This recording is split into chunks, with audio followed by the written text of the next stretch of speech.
Hello, and welcome to another night of Dungeons and Dragons where the plot's made up and the stats don't matter. I'm Sam, I'm going to be your DM for tonight. We're just going to do a quick audio check, make sure that everything's coming through fine on everybody's end. Should be, we hope. Check. Mic check. Good evening. Hello. I'm going to trust my... Mic check, I guess. There we go. Everybody good? We're audible. Alright, so I'm here with the lovely guys and gals from Fumbles and Fame. We're a Dungeons and Dragons predominantly based Discord community. We're mad about all things D&D. And tonight we've got some very, very special content to show you guys. Tonight we're going to be showing a little bit of something called Dark Matter. Now, for those of you who aren't familiar with it, it's been created by the guys over at Mage Hand Press. Some of you might know them in the Dungeons and Dragons community as Middle Finger of Vecna. They do a lot of homebrew content, and it's really well polished homebrew content as well. These guys have decided to push the boat out with this effort. They've basically made D&D into sci-fi. They've brought a whole sci-fi supplement and created it ready to take into D&D and build on the ground rules that we've got in our player handbooks, in our Dungeon Master's Guides, and the monster manuals, and so on.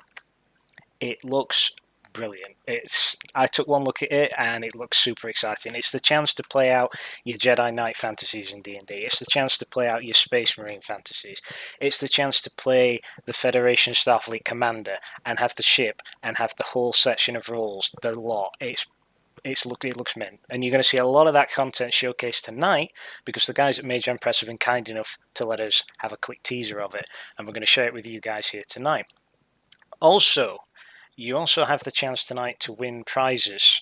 This is the first time we've ever done this on Fumbles and Fame, so this is a one-time special event.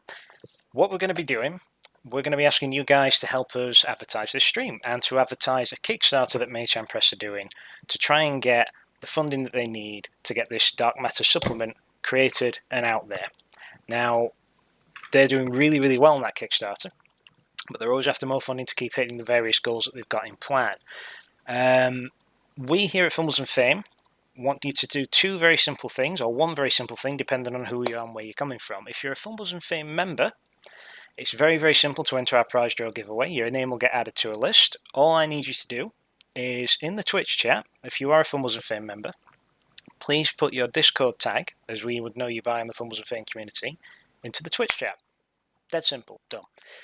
If you're concerned about your privacy, there's another way of doing that. You can contact me directly on the Fumbles and Fame server. I'm DM Sanctified on there. I'm easy to find. Just send me a private message on Discord. Done. I'll enter you. No problem. For those of you that might not be a member of Fumbles and Fame, again, we do invite you to come on down. We have plenty of space for extra people. We're very, very keen to get more people into D&D. We're quite welcoming to new players. We've got DMs looking for players. We've got players looking for games. We've got content creators, all sorts of different things. You're very, very welcome to come check us out. Links are down there below the chat. If you're not a member, though, there is another way for you to enter this giveaway. You'll see the various terms and conditions popping up throughout the night in the Twitch chat, and you'll also see a little message. Now, what we'd like you to do is take that message, and it's advertising this stream, and it's advertising the Kickstarter from Dark Matter, and we'd like you to take that message, put it on your Twitter account, and tweet it. Don't retweet it, just copy the message and paste it, and put it on your own Twitter account. Once you've done that, all you've got to do, send us a link on the Twitch chat. Just link us to that post. We'll enter your name into the prize draw giveaway. Dead simple. That will be popping up periodically throughout the night. We've got some guys on top of that, so the message will be there regularly. If you do need it, don't hesitate to ask. We're glad to post it back up there. And we'll put some little, very basic terms and conditions on there as well for you guys to get into. All very, very simple. Just briefly before we go too deeply into anything else, it's important to note that we at Fumbles of Fame are not specifically affiliated, endorsed, sponsored, or otherwise approved by Wizards of the Coast LLC. Sam? Yes. I want to tell what the price is. I am getting to that. Okay, sorry. There's a lot, I know, I'm monologuing. The prize is a copy of the races PDF for Dark Matter. So you'll see some of these races pop up throughout the night. My players here are going to be playing some of them. Some of them you'll see show up as NPCs. But these are all completely custom races. They've got their own various feats, abilities, artwork, the works. This thing looks mint. They've really done a number on it. And you can get a copy of this. Mage Hand Press have got 10 copies to give away. Again, all you've got to do, enter this prize draw giveaway. We'll draw some names at the end, and we'll get in touch with you and let you know if you've won. Dead simple. If I may, it didn't take us long for our imaginations to start working, did it? We took No. about 5 minutes looking at the material, and all of a sudden, oh god, I can make this, I can make that, and it just really spiraled out of control from there. Yeah, I'm totally living out my Stargate Jaffa dreams right now. Like, I'm so happy. I've got the staff. All your sci-fi tropes, I've got the helmet, everything that we've everything. grown up with, you can bring it in. There. There's so much opportunity. The fact that we've got starship combat rules alone gives us a huge area to play with that we've never really delved into before in D&D. We're only going to see a little teaser of it tonight, but it just the sheer scale of the content that you can go to. I mean, you can fly around in a frigging battle cruiser, for crying out loud. Who doesn't want to do that? Yes, bloody And command fighters. fleets. Exactly. If you want to do the whole Jean-Luc Picard thing and run around on the Federation starships, you've got the material here to do hey, that. Whatever you want to You do, can take the admiral route and become Admiral Akbar, and you know exactly which line you're going to spell. exactly. There's a feat for that. There you go. There's a feat for that. Alex, for those of you who may not know him, he's actually been involved a little bit in the creation of Dark Match. He's been very kind to jump over here and fill in a player slot for us tonight. He's helped polish it and shine it. He's seen a lot more of the content than we have, and he's got even more reason to be more excited. So, again, if you are at all interested and you like what you see tonight, do get in touch. Get hold of this these various tweets that we want you to put out. Let us know. Get involved in the giveaway. There's a good chance you'll get one of the 10 prizes. So, without further ado, I'm going to do a very quick round of introductions, and then we're going to bang on with tonight's session. Again, I'm Sam, I'm the DM. Immediately to my right or my left, depending on how the camera sets up. Discord can be a little bit funny with this sometimes. I have Ken, who's going to be playing Barrage, which stands for... Biomechanical artificial replicant responsible for assassination and galactic engineering. Barrage. that. We also have Alex, who's playing Salah. We'll get to exactly what he is soon. We also have Leonie, who's going to be playing Dr. Muyet, I believe. I'm pronouncing that right. Mew. I'm not doing that. You know what I'm like with cats. We're not doing that. So Leon's going to be playing that. He's going to be playing one of the new classes. Again, we'll delve into that later. And finally, we've got Jason, who's going to be playing Armand. And you'll also notice we've got a little spare camera down there in the bottom left. Now, that's showing a little bit of a teaser of the concept art that we're going to show you throughout the night. We'll get to exactly what that is, and throughout the night you'll see that change and showcase you some of the new material. So you are going to get a few sneak peeks at what we're trying to describe for you tonight. With that, we're going to start to delve into our session. So we begin tonight on the fringes of the outer colonies, close to the borders of charted space. Deep within the swirling glass clouds of the Hyperius Nebula lies the Argon system, a half-dozen unremarkable planets orbiting a single star. Under normal circumstances, this sort of backwater would be ignored, but the system happens to contain a Moore installation. Now, that ties very nicely into what I've just shown you. In the bottom right is a Moore installation. Now, what this is an enormous derelict skeleton from some being so massive that it has to be seen to be believed. Its entire skull sits around an enormous sphere almost of dark matter energy, void energy, that sits and resides within its maw. These stations have become gateways across the galaxy. They allow rapid travel from point A to point B in a time frame that no ship can even come close to approaching under its normal circumstances. These interconnected gateways have become the backbone of galactic travel and trade, and each Moore installation, each derelict skeleton has been built upon and now houses huge cities, sprawling starports, and in the inner colonies, some of these have grown to massive, massive levels. The energy it takes to get through these these dark matter portals is nothing short of immense. It's magical energy that drives these engines of these starships through. Some of the greater ones can even be powered by spells in order to get through the gates in a rapid time. But the gigantic Moore installation itself, lurking as it does in the centre of the Argon system has meant that this has become a slowly growing backwater system. A few small mining operations have been set up planet-side on Argon 4, whilst construction is underway on a gas mining refinery on the planet of Argon 2. The system, like all others that lurk on the fringes of known space, also attracts explorers, fame seekers, organised scouting expeditions that seek out bold new worlds, and of course, it contains a significant presence of undesirable types, operating far beyond the boundaries of galactic law. Organised crime cartels thrive in these systems where the presence of peacekeepers are few, and territory is subject to diplomatic battles in the high courts of the inner colony empires. This in turn provides opportunity for others, and it is for this reason that we are led deeper into the sprawling serpentine skeleton of the Maw. Within its jaws lies the swirling maelstrom of dark matter that swallows and births starships of all sizes as they cross the stars. And high above, nestled deep within the ridges of the once empty eye sockets, a sprawling network of starports and cityscapes glisten and gleam with neon light. Networks of trams and air cars zip and slide between towering structures, whilst peacekeeper gunships patrol the artificial skies. Deep in the depths of this city lies a small, oddly shaped tower that shares the landscape with squat residential buildings and outgrowths of bone from the Maw itself.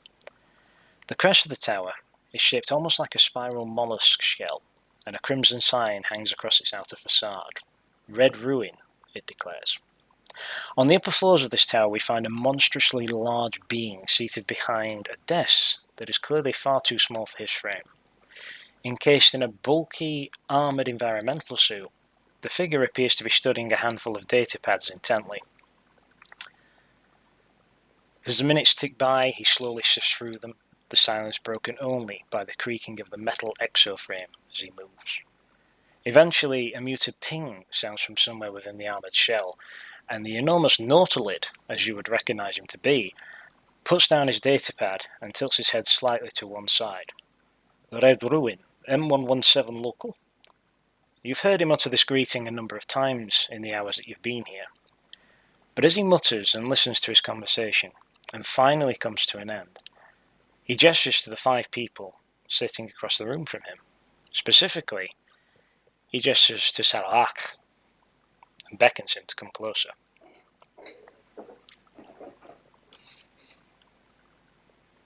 I will stand up and begin walking towards the desk. Should I describe my character at this point? Please do. Just for you guys on the stream, just very briefly, sorry. In the bottom right-hand corner, I don't know how effectively you can actually see that. I'm going to move it around. But in the bottom right-hand corner, you can see... give me 1 second, it's gone. You can see the basic outline of a Nautilid, which is sort of focused on his crotch, unfortunately. But we will move that. Give me 1 moment. And there you can see it's a large creature encased in what appears to be an almost an aquatic shell. An old diving shell, in essence, would be the quickest and simplest way of putting it. But it's an environmental pressure suit, and these things are monstrously big. But that'll give you a rough idea of how he looks. Salak, if you care to show us how your character looks, we'll jump to that as well. So Saloark is a race known as the Roth. They are a species of psionic marauders known for kidnapping numerous people from frontier outposts. Saloark is a rogue. He's an exile. He still kidnaps people, but for money this time. He has a tall, predatory build, a thick ivory skin that's covered by these long, draping red cloths. He's got long claws and his teeth that glisten counterpoint to the red of the cloth. And when he walks, the shadows around him seem to twist, almost as if pulled towards a singularity at the center of his being. Okay. The creature sat behind the desk has seen you before, and you've met him before. His name is Gorgian. And he's not put off by your appearance like most people tend to be when they see a Roth. Your species has quite the reputation. But instead, he simply holds a datapad out to you and remarks, "It looks like your waiting has paid off. Job just came in. Should be an easy 1,000 credits. Got a freelancer who was supposed to haul some cargo cross-system. Turns out he decided to make off with it instead. The guy wasn't smart enough to disable the tracker. This makes him easy prey. And as you scan through the file and the attached images, the knowledge continues. Target's name is Heliosec, an Avia Ra. He flies with a Vect with the designation Krunk. They're flying the Void Crawler, one of the Avira's smaller freighter transports. And the bounty is for the elimination of the targets, another 1,000 if you recover the ship and the cargo. I always like easy prey. That will be good. Yeah, so chap, not to be finicky or anything, but perhaps we should run these numbers just once more. Says a rather dashing-looking but scruffy human just beyond on Salah. He's got his feet up on the table, leaning back in his chair, hands behind his head.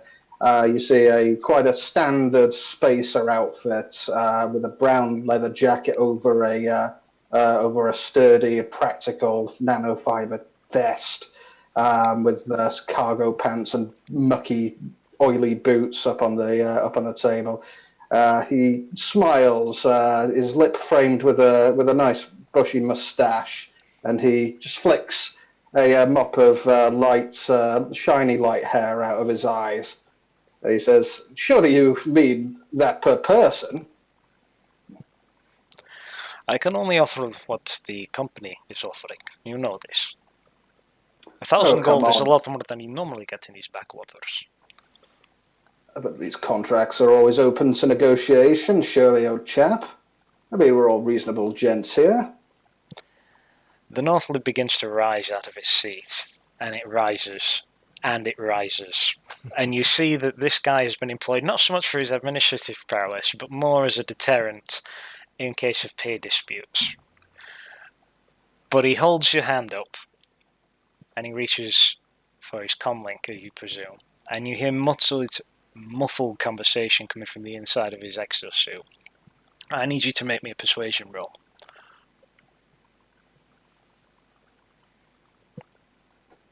He's not as charming as he likes to think he is, so let's have a look. Right. No, he definitely... Oh, no, he is proficient, thank God. Okay. Fingers crossed, guys. First roll of the night. Yes, first roll tonight. Hope this isn't going to be... Oh God, hope here this we isn't go. going to be the typical, yeah. That would be a 9. Your famed dice luck strikes again. The Nautilid moves its hand, tilts his head and looks back at you. The price is non-negotiable. He looks back to the Roth and raises his eyebrows. Always worth a try, eh, Sal? Yes, I suppose. You sure it is non-negotiable? It is possible you may earn yourself a bonus if you perform accordingly. Normally, this takes the form of getting the quarry before it leaves the system. If you manage to get in within 48 hours, a standard cycle or two, perhaps your employer will look upon it a little bit more considerately. I just give a slow nod. He sinks back into his chair and begins busying himself with his data pads again. The human will look next to him to well, they're all very different looking characters, but this one in particular has a particular feline appearance, and he just quietly murmurs under his breath, "I swear these chaps get friendlier every time we visit."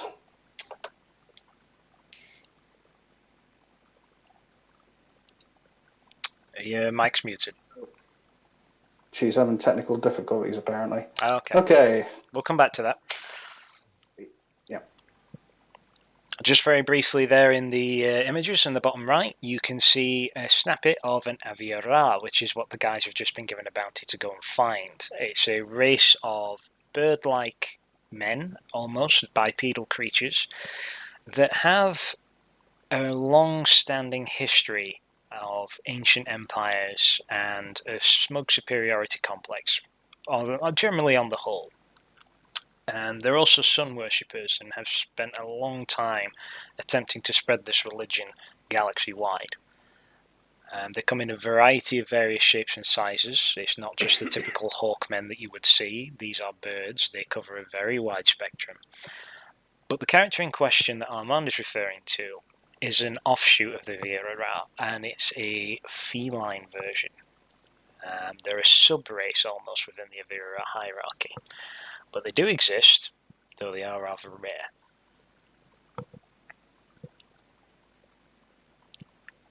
But with Armand, we also have another character. Yes, I'll also return with the data pad and I'll gesture to this new robotic figure and say, what do you make of these numbers? So next to everybody almost sits a block of metal which seems to rise on 2 feet.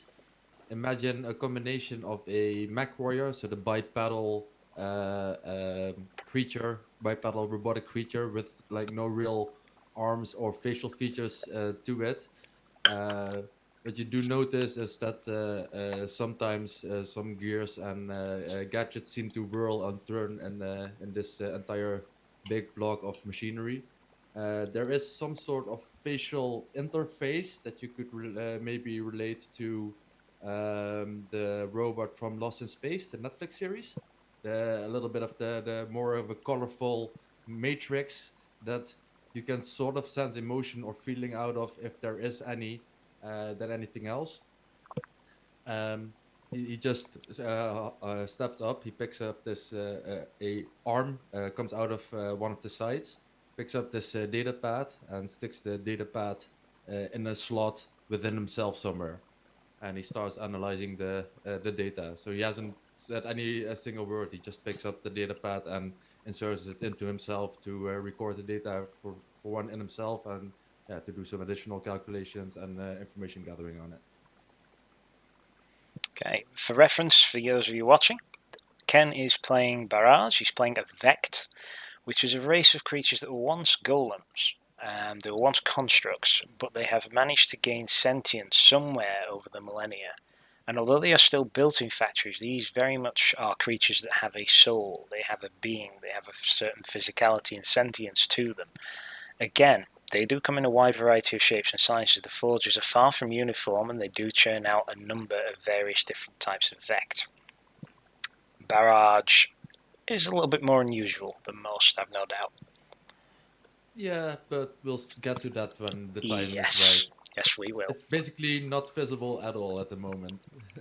You might see maybe somewhere a little bit of an exhaust port or something that looks like it, and maybe there's a little bit more exhaust ports than you would expect on a robot like this. Okay. As you go through analysing this datapad, you download the images of the two targets that you're after. One of them is a very typical Avira. It appears, for our reference, almost eagle-like in its appearance. It's dressed not in the typical regal clothes of its kind, but it is far more of a frontier outlaw look to his general attire. And the machine that he's with, the Vector that he's travelling with, it seems oddly unassuming. It seems sleek, lithe, but there's nothing about it that protrudes any sort of air of menace or anything that you would think marks him as particularly dangerous. Both of them, it would seem, fly in the Void Crawler, which is indeed an Avira freighter transport. It's a small thing, pilot and gunner. It generally has a few other spaces on board, extra passengers and extra crew members. So the fact that these are operating it as a two-man unit, either they've got help, or potentially they may have managed to automate certain parts of the ship. I know about AIs and stuff, which I function as AI of our ship when I'm on board, and yeah, I know about AIs that handle ships and other systems. Uh, First thing is I do some calculations. First thing, is our ship faster than theirs? Your ship is a lighter class of frigate. So, on paper, your ship would be slightly slower. Then I add the flying style of our beloved pilot to the calculation and see how that gets me. That puts you a bit more of an even keel. He has a few tricks up his sleeve. Don't Yeah, you worry.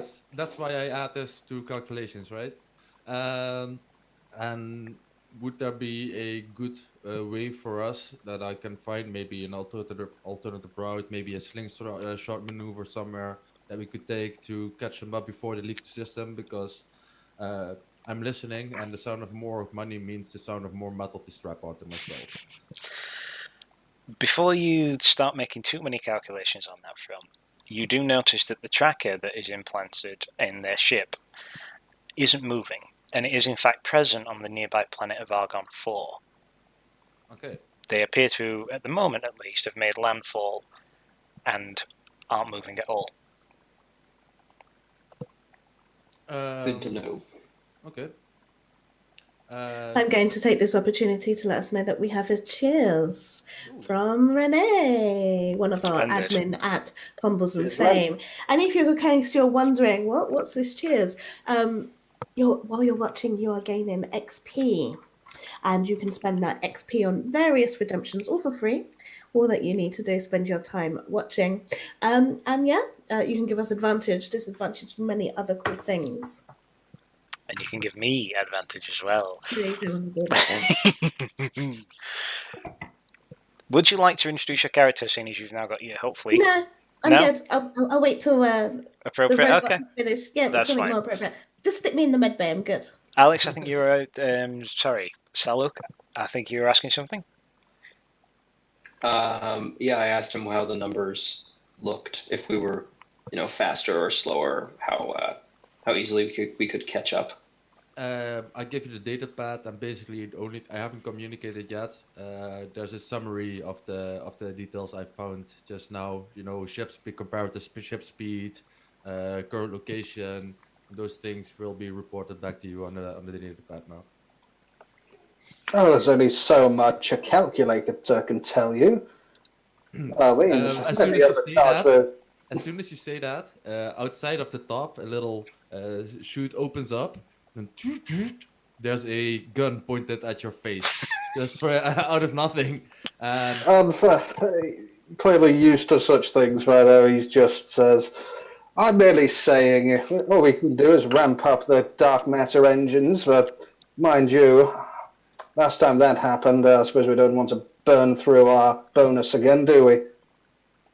you see the gun going up and down, and then it goes back into its hole. Oh, disappears Barry, again. you're such a joker. Ha ha ha.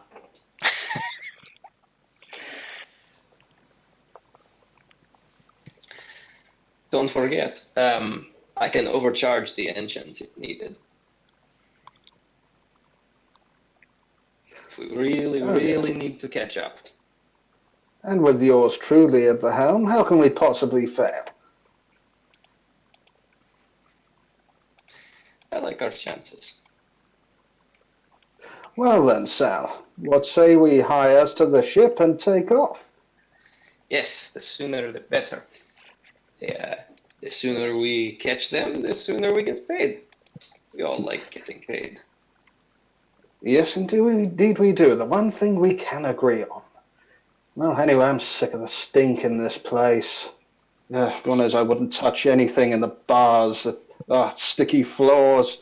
It's no place for a man of my distinction. And with that, Armand will dust himself off pointedly, and stamp a little bit on the floor as if unsticking his boots, and he'll turn tail and stride out of the office. Your antics get no reaction from the North Lid. He's dealt with you more than enough times to not give it a crap. Yeah, that's the way he is.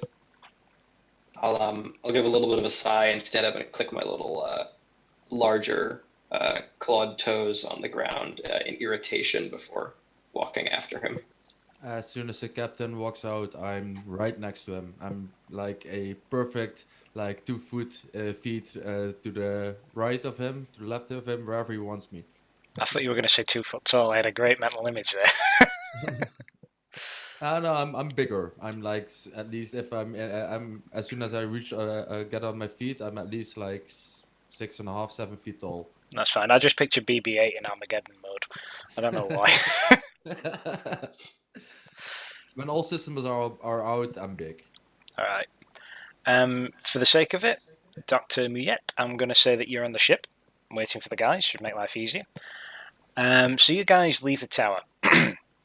Your starport is not one of the local ones where you've docked your ship. The ones in your immediate area are generally reserved for privateers, important executive figures from local buildings, and government officials and administrators for the actual moor installation itself. So you've got a bit of a ways to travel. There's a number of ways you can do it. You can go by air car, which is a glorified taxi service almost. But there's also tram systems that run the length of the moor. Now, it's not just a skull that you guys are on, it's also a long, snaking serpentine body with a mess of installations built all the way down the length of it. Your starport is on one of the docks connected to this serpentine bony tail. You're quite a ways, about halfway down the thing.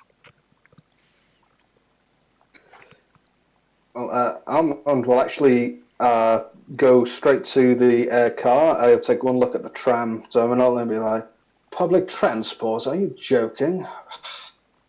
And he'll immediately hail an air car. Okay. Salawark is very close behind him. Public transportation and roads don't mix. Okay, it's not difficult to flag down a ride. This is a very populous area of the moor. It's the upper class area almost, if you will. Though you wouldn't believe it from your current surroundings. And an air car does drop. Sorry, I just was here at all. Go ahead. Yes, most things and Rothians don't mix, do they, Sal?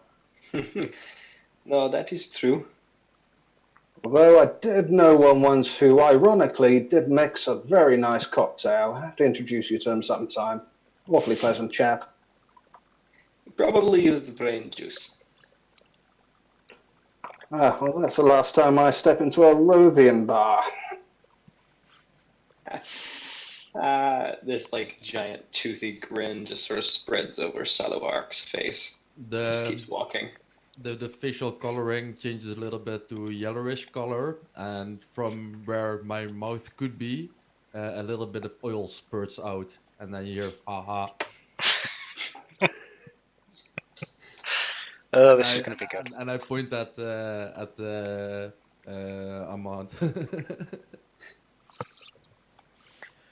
All right. Okay, so you managed to get an air car, no problem. These are automated, so there's no physical life forms aboard for you to communicate with.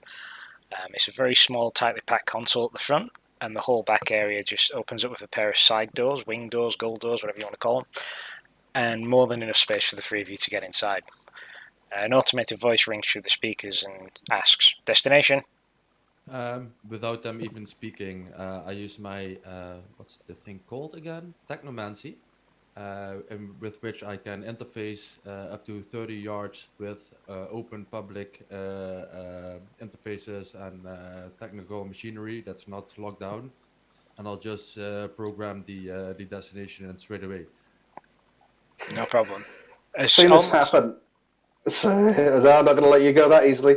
As this happens, Albon's going to kick his feet up at the front and he says, "Right, well, they always take the long way round, don't they? Let's see what we can do here."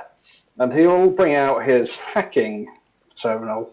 When he's can doing that, get a little bit of extra juice.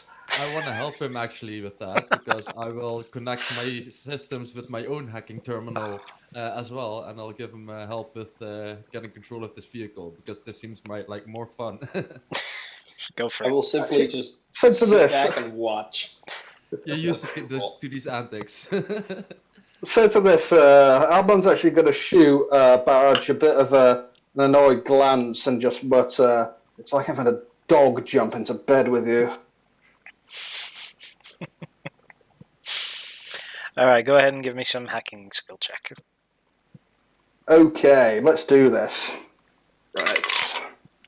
So he's got expertise right off the bat, because the lovely thing about this is D&D based classes, rogue. I have advantage. Right. And he has advantage, good.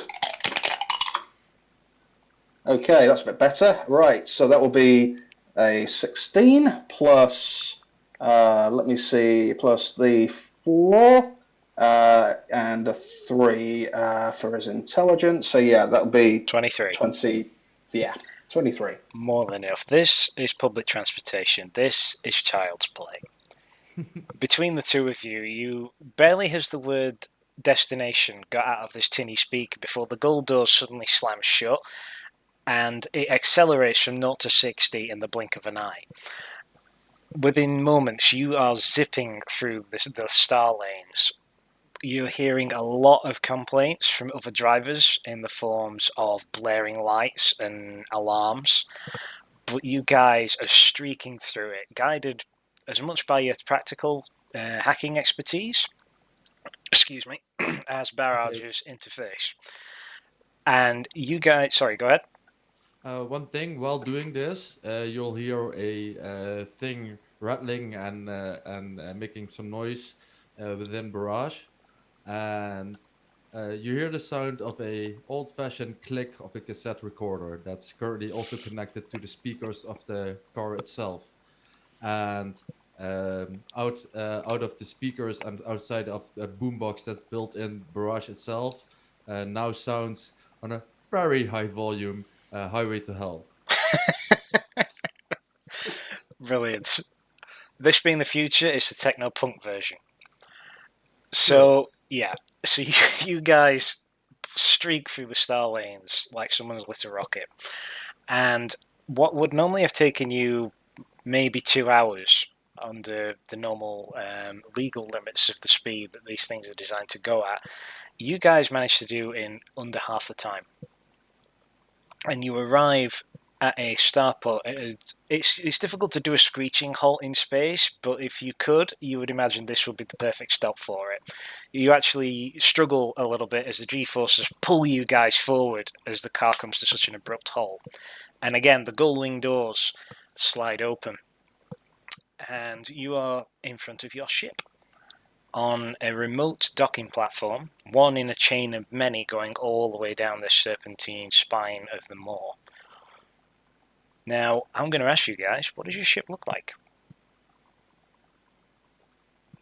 Okay, this is, if you guys are okay, I'll take the lead here. This is Armand's ship. Nobody asked where he got it from, but it's a standard human freighter, officially a privateer class freighter. It's reasonably bulky, squarish. It sort of has a bit of a horseshoe shape. The cockpit is a bulky box on one side. Yeah, the extreme risk of annoying copyright lawyers here. It looks a little bit like the Ebon Hawk from the Old Republic games. What's her name? Her name, I've got this. Let's see, it's a long list of previous ships. Not all of them, some of them, including a stolen military drop ship. Don't ask where that came from. But this current ship is. Come on now, I can find it. Just for reference as well, guys, they have a gun above the ship and a gun under the belly of the ship. 2 auto turrets on this one.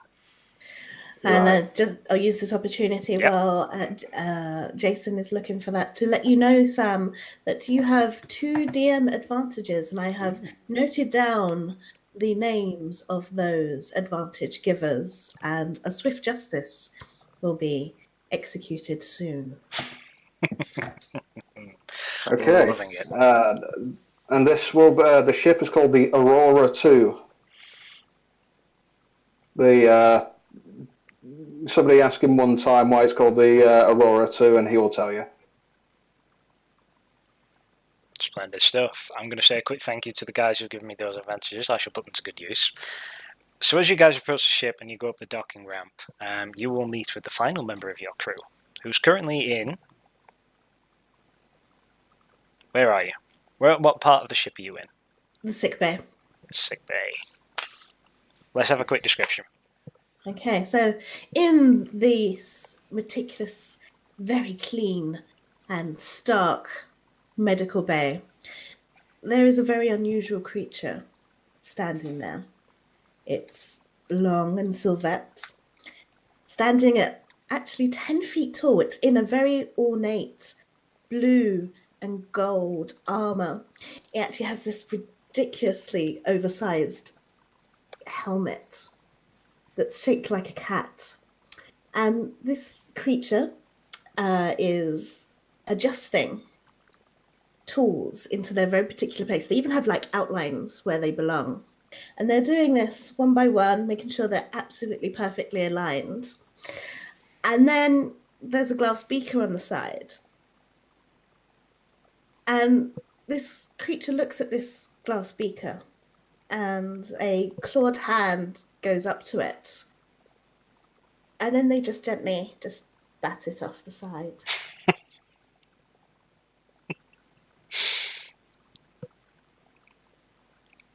I think I'm going to let you have inspiration for that. Oh, thank you. Yay. In character. I think I should get that inspiration.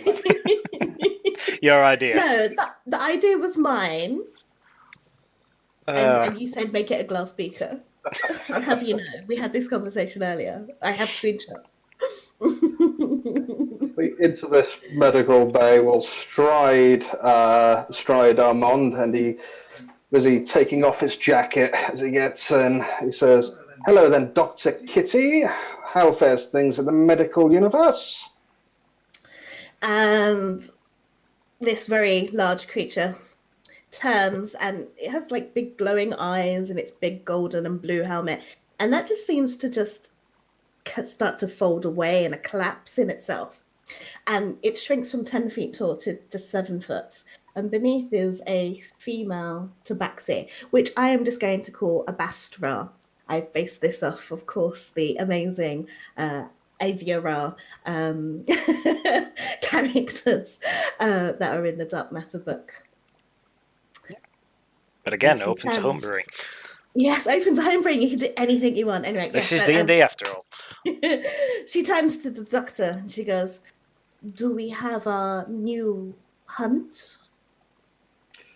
Yes, indeed we do, and for a complete pittance as well. It's bad enough now to take on all these strays when just to pay for this bloody thing, and now just strap everything in. We're taking off very shortly, next 5 minutes. And for God's sake, lock your drawers this time. The mess you made last time I pulled a corkscrew. And he, just thinking about it, he turns away flustered and marches off out of the med bay.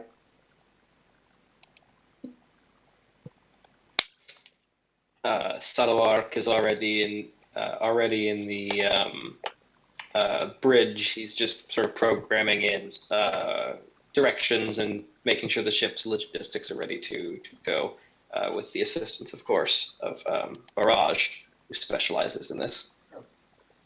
Yeah, Barrage is entered, and the first thing that you hear is, it's very well good to be home. Jolly well done. Oh, my dear Aurora, I'm so happy to see you again. I think it's time to go off on a very nice flight again. Sirs, lady, I'm sure the pre-flight checklist is going to be handled properly. I will be in my bay preparing for whatever fun we might encounter. And you'll see me while connecting to the ship system. I will just connect myself to the ship systems itself and start programming with the captain, the coordinates and everything in, while retreating to one of the gun areas. The top one is basically also my quote-unquote bedroom, if you could so call it, which has been is the top gunner slot, as well as a bedroom, as well as a crazy architect, like gunsmith's lab, where I work on myself and other knickknacks besides the ship's maintenance that I usually do here as well. I've basically set up a lab over here. Okay, Armand will actually pass him on the way out of the bridge. Thereupon he just caught the end of it, and he says, "Don't imitate me again. You don't have even nearly a fraction of the charm to pull me off." I No, beg wait. your pardon, sir. Wait, you know exactly what I mean. Don't get smart. That's my job. And he'll march over past the command station and so flop into his chair, wheel around, put a boot up on his cockpit console. It is so maestro. Oh, coordinates, please. Well, we must get ready to fly. So, get ready to fly? Oh, all the he makes a little gesture. Oh yes, easily done. And he will exercise his background skill here, which is because he has the pilot background. He has the takeoff checklist feature.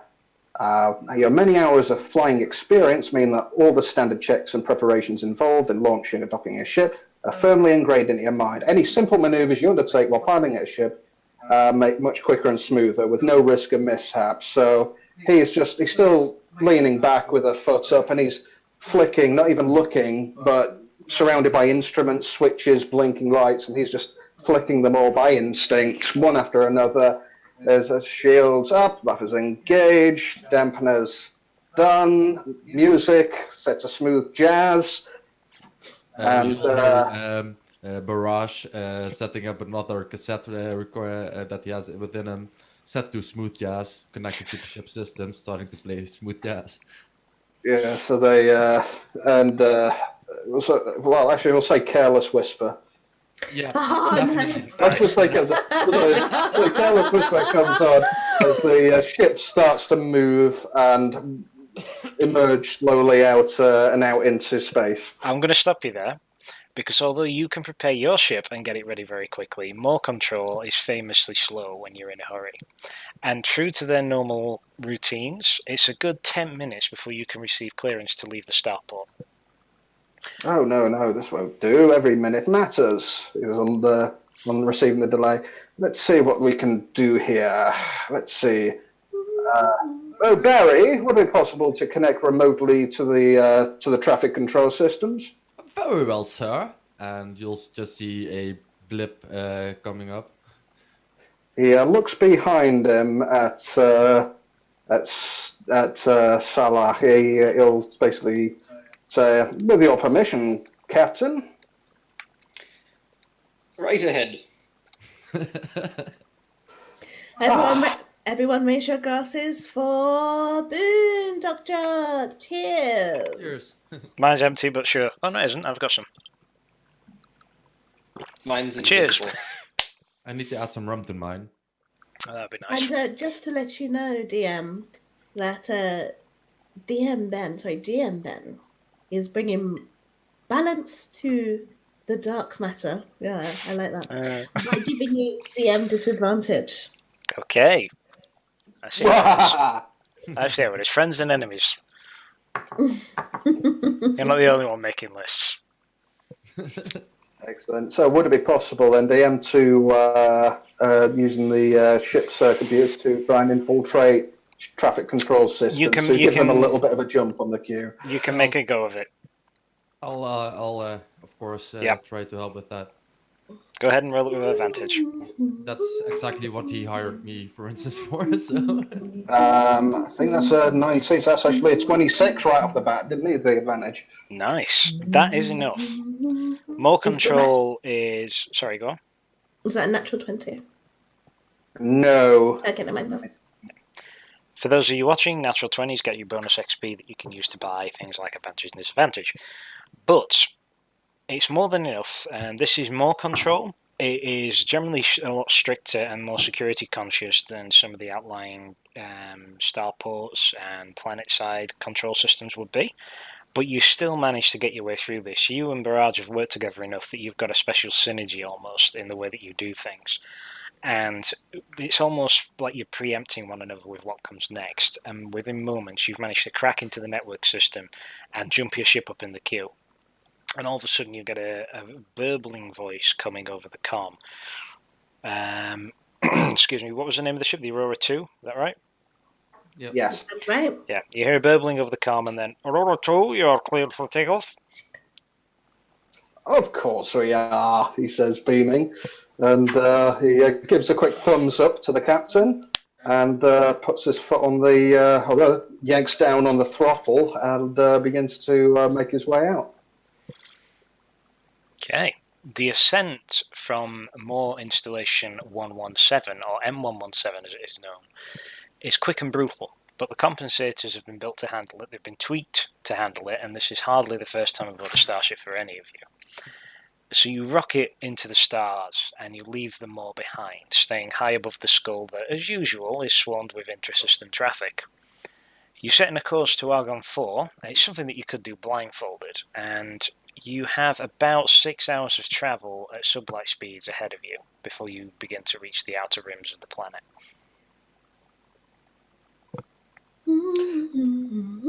So, the ship's safely moving at sublight speeds, and I'm on, sticks it on autopilot and wheels round, and he says, right, well, that should do us for about six or so hours. Skipper, I'm going to go for some lunch.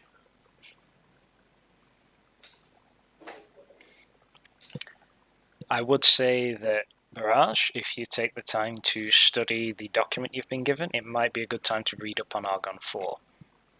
I would definitely do that in this time. All the information that I would have copied, I would definitely be studying right now. So Argon 4 is one of the few habitable planets in the system, but it is an arid dust bowl for the most part. Its only real features of note are the mining compounds that are built to harvest certain minerals. They're relatively plentiful minerals, but it provides a steady trade and income.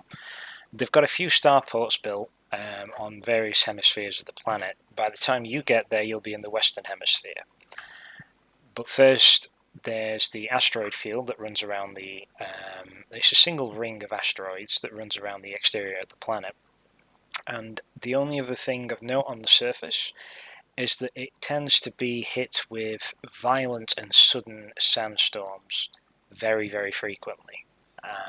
These sandstorms are known to foul ship intake systems, so much so that starships are generally known to only take the appropriate routes into the 2 starports that dot the planet.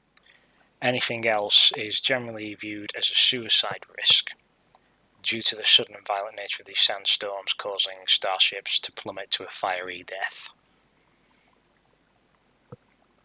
So you need a good way in through the correct winds and everything to get to where you need to be. There are certain systems in place that are built around the starports that manage to keep the worst of the sandstorms at bay. They still get hit by the minutiae of them, but this is nowhere near enough to foul your ship's filters. Okay. So approaching from the starports is safe. Approaching from anything else is extremely risky. Okay. I'll be while I'm discovering this, I'll be sending summaries onto the captain's data pad or logbook or whatever station he's at the moment, so he always is updated with the latest information, so he can make the decisions. I do the calculations. No problem. So Salah, you are made aware of this information should you choose to utilize it. Yes. I'm reviewing this data pad, but I'd also like to visit the sick bay. Saluark has this irrational love for a space game called Gridlock that is almost like space chess in that you're manipulating lasers around a grid to try and strike your enemy's king tower, if you will, by bouncing them off the mirrors on each of your pawns. And and he'd like to see if our resident doctor would like to have a match. 6 hours to kill, after all.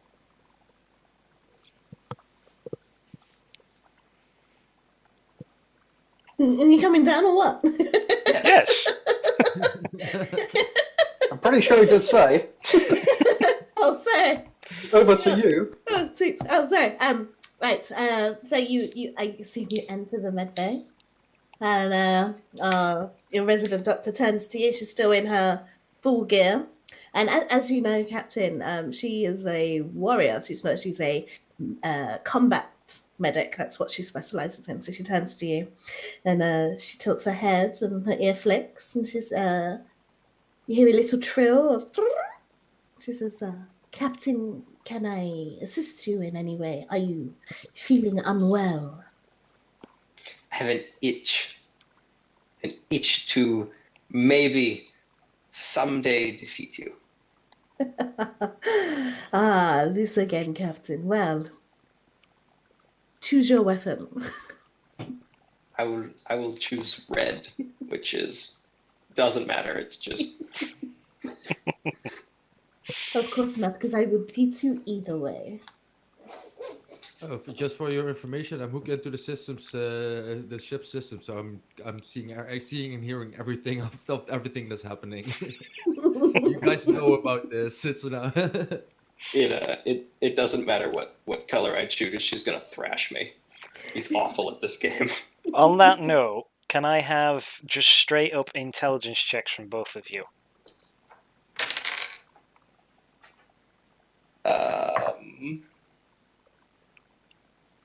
13. 19.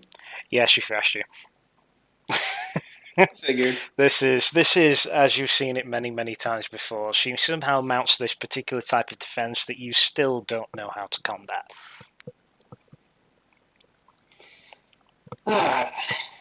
Yes, I should have seen this coming. You have played a quite good game. I always play a very good game, Captain, unless you stick me in front of engineering again. That is what we have Barrage for.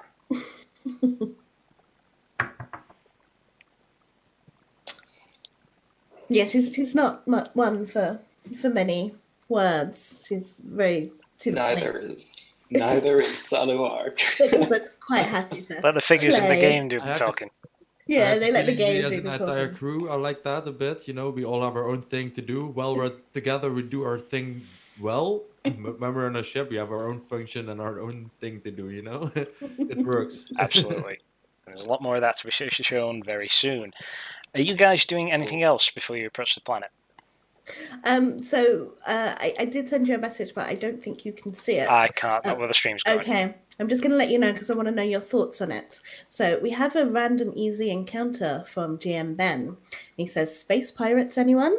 Now, usually in certain situations, we at Fumbles of Fame do sometimes turn the random easy encounter off. Would you like me to redeem it, or would you like me to accept it? I'm going to accept it. I'm going to say, Ben, that you're a man after my own heart. I'm sure my players can infer plenty from that. But what I'm going to do, rather than make it an extra easy encounter on top of what we've already got planned, I'm just going to up the difficulty of what I've already got planned. Ooh. You can blame Ben for that one. Yeah, he's so on my naughty list. I think he's streaming next too. Dun, dun, dun, dun. So, I have a lot of XP saved up. Any more RP-related stuff you guys would like to cover? I'd just like to go back to the bridge and check on it, I guess. I'll get intimate with Aurora. Right. As you've done many times before. Sex bot. Careful where you stick your cable. Yeah. Nobody notices. It's all virtual, you know. Hey, it takes a machine. Told us about it. Oh dear. It takes a Always machine these to know how days. to turn another machine on. Oh, dear. I'm assuming that we're going to be rudely interrupted by an alarm. Maybe. What's going to happen is, as you draw nearer to Argon 4 and the asteroid belt that surrounds it, you notice a soft ping from your transmissions panel. On your 3D scanners, you notice that amidst the scattering of travel to and from the world, 2 white dots have abruptly appeared on your port side. That's the left side for everybody. They appear to have come from the asteroid belt. That's the only way they could have gotten this close without you noticing them. And as you flip the switch to receive the incoming communication, a male voice crackles over the speakers. Howdy, folks. This is the Nebulon Fury. You boys have got yourselves a mighty fine ship there. Now, I hate to be the kind of man to do this, but times are hard and people need to eat, you understand? So if y'all could just power down your systems and board the escape pods all nice and simple like, I'd really appreciate it. Y'all don't need to worry now. This close to the planet, you ought to get picked up in a couple of hours or so. Just make sure you leave all your non-essentials on board for me and the boys, though I won't begrudge you keeping a blaster handy. After all, a couple of days locked in an escape pod, burning bolts start to look mighty fine. Armand, can Armand look back at the captain and just, may I? Go right ahead. Battle stations, everyone. Yes, he'll actually thumb the communicator. He says, well now, it's very pleasant to meet you, chaps. And might I say that's a mighty fine Adam's apple on that inbred throat of yours. We'd obviously be very happy to hand over all our possessions, naturally, but unfortunately it's a bit cold out today, so I think we'll be staying in our ships, if it's all the same with you. And, well, we'll see you in the next life, I suppose. I like your spunk, boy. Good luck to you. And with that, Yes, I get that all the time. we're going to need you guys to roll initiative, please. So I'm assuming the captain's captain we have role on the ship, which means I roll initiative for everybody and just choose which order everyone goes, correct? Yes. Yes, and we have advantage because of the ship we have. You have advantage You do? in initiative roll. Excellent. Just for quick Good. reference I'm for you. so glad that you guys are explaining this because I did not get a chance to read that part of the book today. There was a lot to take in. I just rolled a I natural just 20 on about initiative, by the way. made. Oh, Character. is that a nat 20? Nat 20. Very, very nice. Yay. Oh, nat 20. Let me fix that. Everyone gets XP. Everyone does it. I get 10 extra XP for you guys watching in the chat. I nearly got very We have excited and got what I was supposed to do. So this Thank is God. also the following sound that you hear through the intercom. Oh, alarm! Battle stations, please. I think we are intending to fight. Get to your stations, please. Thank you very much. Yeah, and then you'll hear me like forgetting to deactivate the intercom. Ooh, I haven't had a happy little accident in a while. This should be fun. Okay, just for quick reference for the people watching at home, can you guys just briefly explain your role on the ship that you're going to be fulfilling? Obviously, we've got Salah Ark that's going to be portraying the captain, and you've got certain abilities around that. Yes, so my captain's role allows me to basically assist all the other roles by using my action. Splendid. We also have Barrage, who's going to be playing the gunner, I believe. Yes, I shoot shit. Very That's simple. basically it. Very simple, very basic. We have Armand, who's going to be playing the pilot, Oh, yes. and the doctor, who's going to be... I'm giving it all she's got, Captain! There we go. She's going to be playing the role of the engineer for this one, which includes the positioning of the shields around the ship, which can absorb part of the damage that these guys are going to take, and believe me, they're going to take some damage. Oh, we're gonna die because I don't know what I'm doing. God. Put it this way, the test rolls I did for you guys earlier today didn't go well. Oh, don't you worry. I've got a natural born pilot. You are, and you also have a natural born 20 initiative, so you guys are actually going to go first. I finished all the X-Wing Alliance and the TIE Fighter game. I know my shit. I think we should just be boarded and just shoot them all. Now. This is where you get to alright, play your so- Starfleet fantasies. Yes, I'm going to have us in this situation take the... First, how far away are the enemy ships? Are they within range of our blasters at the moment? What is the range of your blasters, remind me? 3,000, 9,000. I would say Yes. they're within about 2,000 of where you are. They've waited Alright. until you've got quite close to the asteroid field before jumping on you guys. So I don't really feel we need to boost any sort of engines. So I'm going to have us act in an aggressive manner. I'm going to have the pilot go first to turn us towards a position where we can fire upon them easily. I'm going to then have engineering act so we can perhaps move our shields around.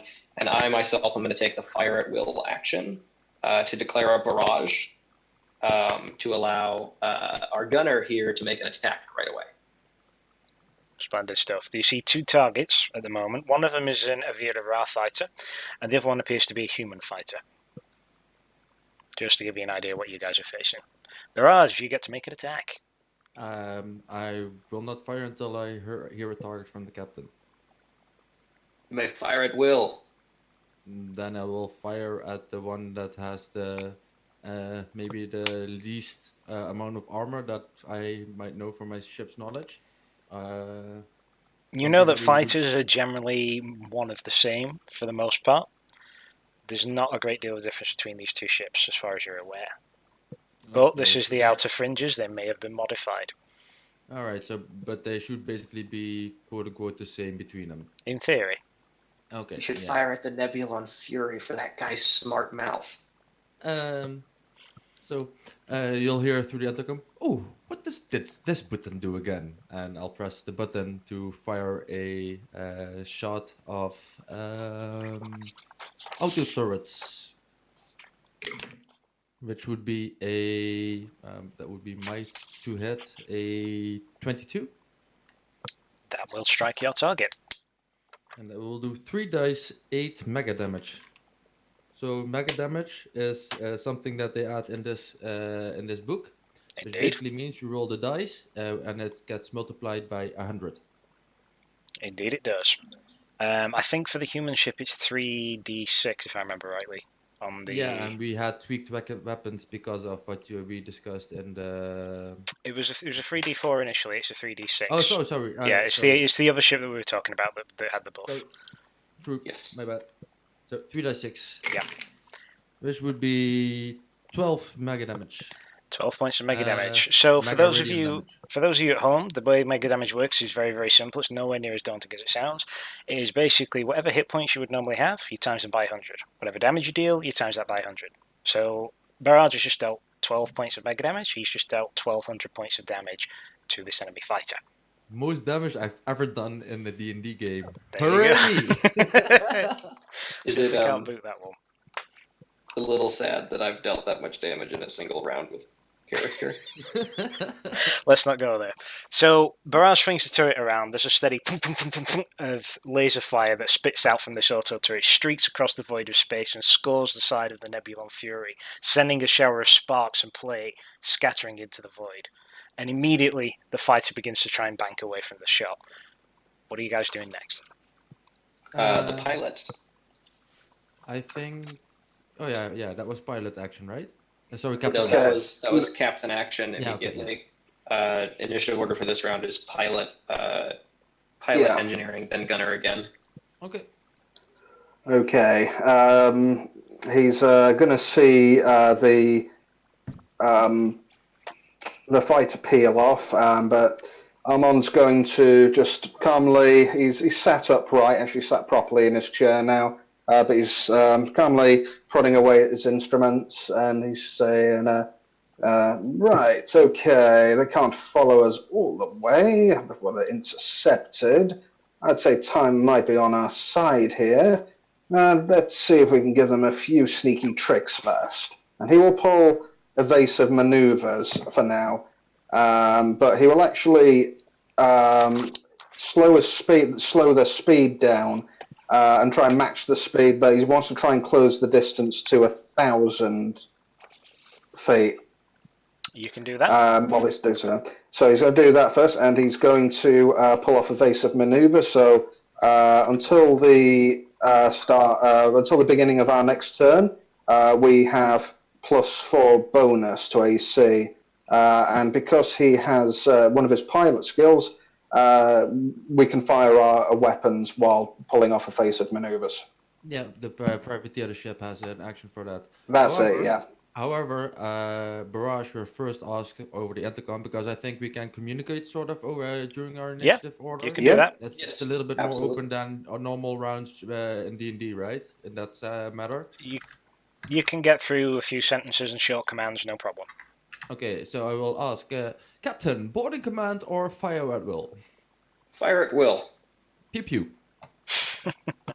Go ahead and roll. That's a natural one. That's your one. Okay. How do we phrase a natural one with this? Barrage, you get the opportunity to fire at will, but because of the evasive piloting, just as Armand throws it basically into a corkscrew, you're on what was the top gun, and as he swings it, you end up on the bottom side just as you pull the trigger and end up firing the bolts into the complete opposite side of the ship from where the enemy fighters are. All right. Oh dear, dear, that was a little bit clumsy of me. I think I'm a little bit overexcited today. Oh, you calamitous buckets of balls. Where do you like to shoot? Next person in the pecking order, I believe, is the Yes, engineer. engineering. The Herr Doctor. I'm actually just trying to read now. No worries. And I'm like, oh, void crystals. Oh, I can use my quote about doing lithium crystals. So yeah, that's where I am. What can I do? You have control of the shield system. Now, the shield Okay. covers 4 angles of the ship. Yep. It will cover, for simplicity's sake, the bow of the ship, the front, Yep. the stern, the rear, port side left, starboard right. You I get know to that. angle the shield in any one of these directions. Okay. The enemies are currently on your port side. Move the shields over there then. No problem. There may be other things you can do. I can't remember off the top of my head. I do it and I haven't got it I'm open. gonna. It's Yeah. in the ship Yeah. booklet, right? It Okay, is. cool. It's in the ship booklet. Yes, it's down at So the for bottom, now, way at the bottom. I will say that my doctor is very disinterested in being an engineer, so she's just like, You could. I'm gonna learn what I can do. You could, for the sake of it, I would let you get on the other turret and utilize that if you wish, so that you are doing That's something. fine. But it's up to you. I think we need someone in engineering, but That's we'll fine. move the shields to where the enemy Well, is. no, we can. You can run. It'll be dramatic if you have to run to the engineered section in the middle of combat. As a note, you can switch roles in combat as an Bonus action. action or bonus action. Bonus Bonus action. action to switch roles. So you could be in the second gunner role at the moment, and then if you're needed in engineering, you can simply switch as a bonus action. I'm going to stay in engineering because I didn't really pay attention to what was going on with the gunner either. No problem. That's You not just an Probably issue. Barrage make an attack, would yeah. swear at you for touching his guns. Yeah, I'm not Okay. dealing with that. That then brings us around to the gunner. Barrage, you're up. I'm gonna take my third shot of the round. Yep. 12. Which ship are you shooting at? Your Um, first bolts hit what is the human fighter and appears to have been the Nebulon Fury. Yeah, I will keep firing at the same target until it's destroyed. Okay, your bolts come close, but the evasive maneuvers and the barrel rolls from the pilot just manage to scrape past and through the stream of bolts that you fire out across him. I will also try to get back, of course, to my gunner's. Well, it's not really a seat. I just attach Ooh. myself to the rest of the ship and try to reattach Okay. myself properly this time so I don't fall out again. And yeah. Seeing this, Armand's going to shout to Salarak. He says, "Remind me to hack his brain when this is all over. He needs a bloody tune-up." Okay. As these two fighters peel off, the second one that hasn't been hit begins to move into a position behind you guys. And I need to find out if a 23 hits you. We've got +4 AC from our evasive maneuvers. And our AC normally is 14.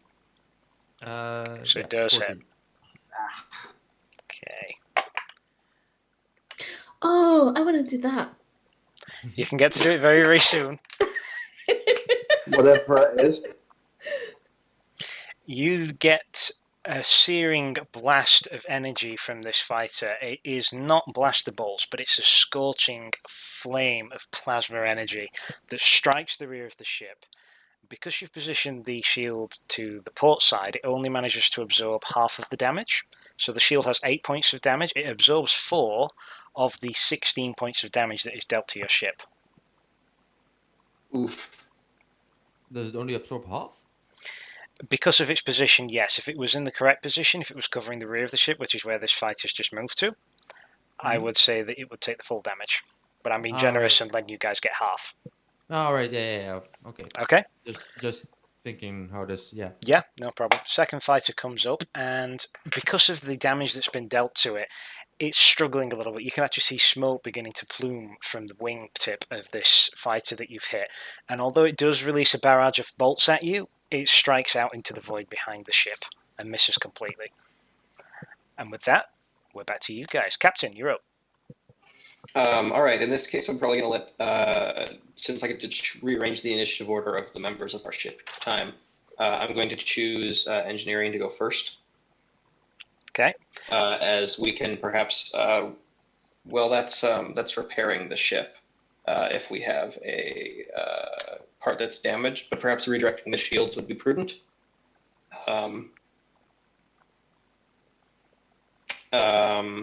And then piloting, then gunner, then I'll go allow the gunner to perhaps.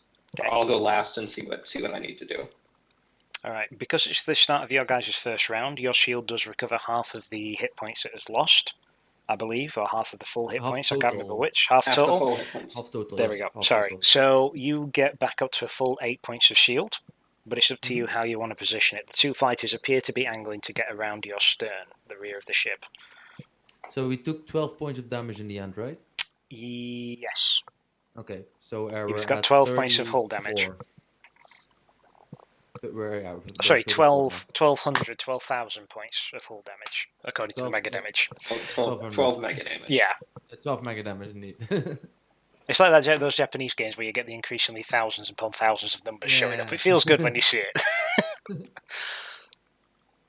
Feels really fun as well. So, Doctor, you're up as the engineer.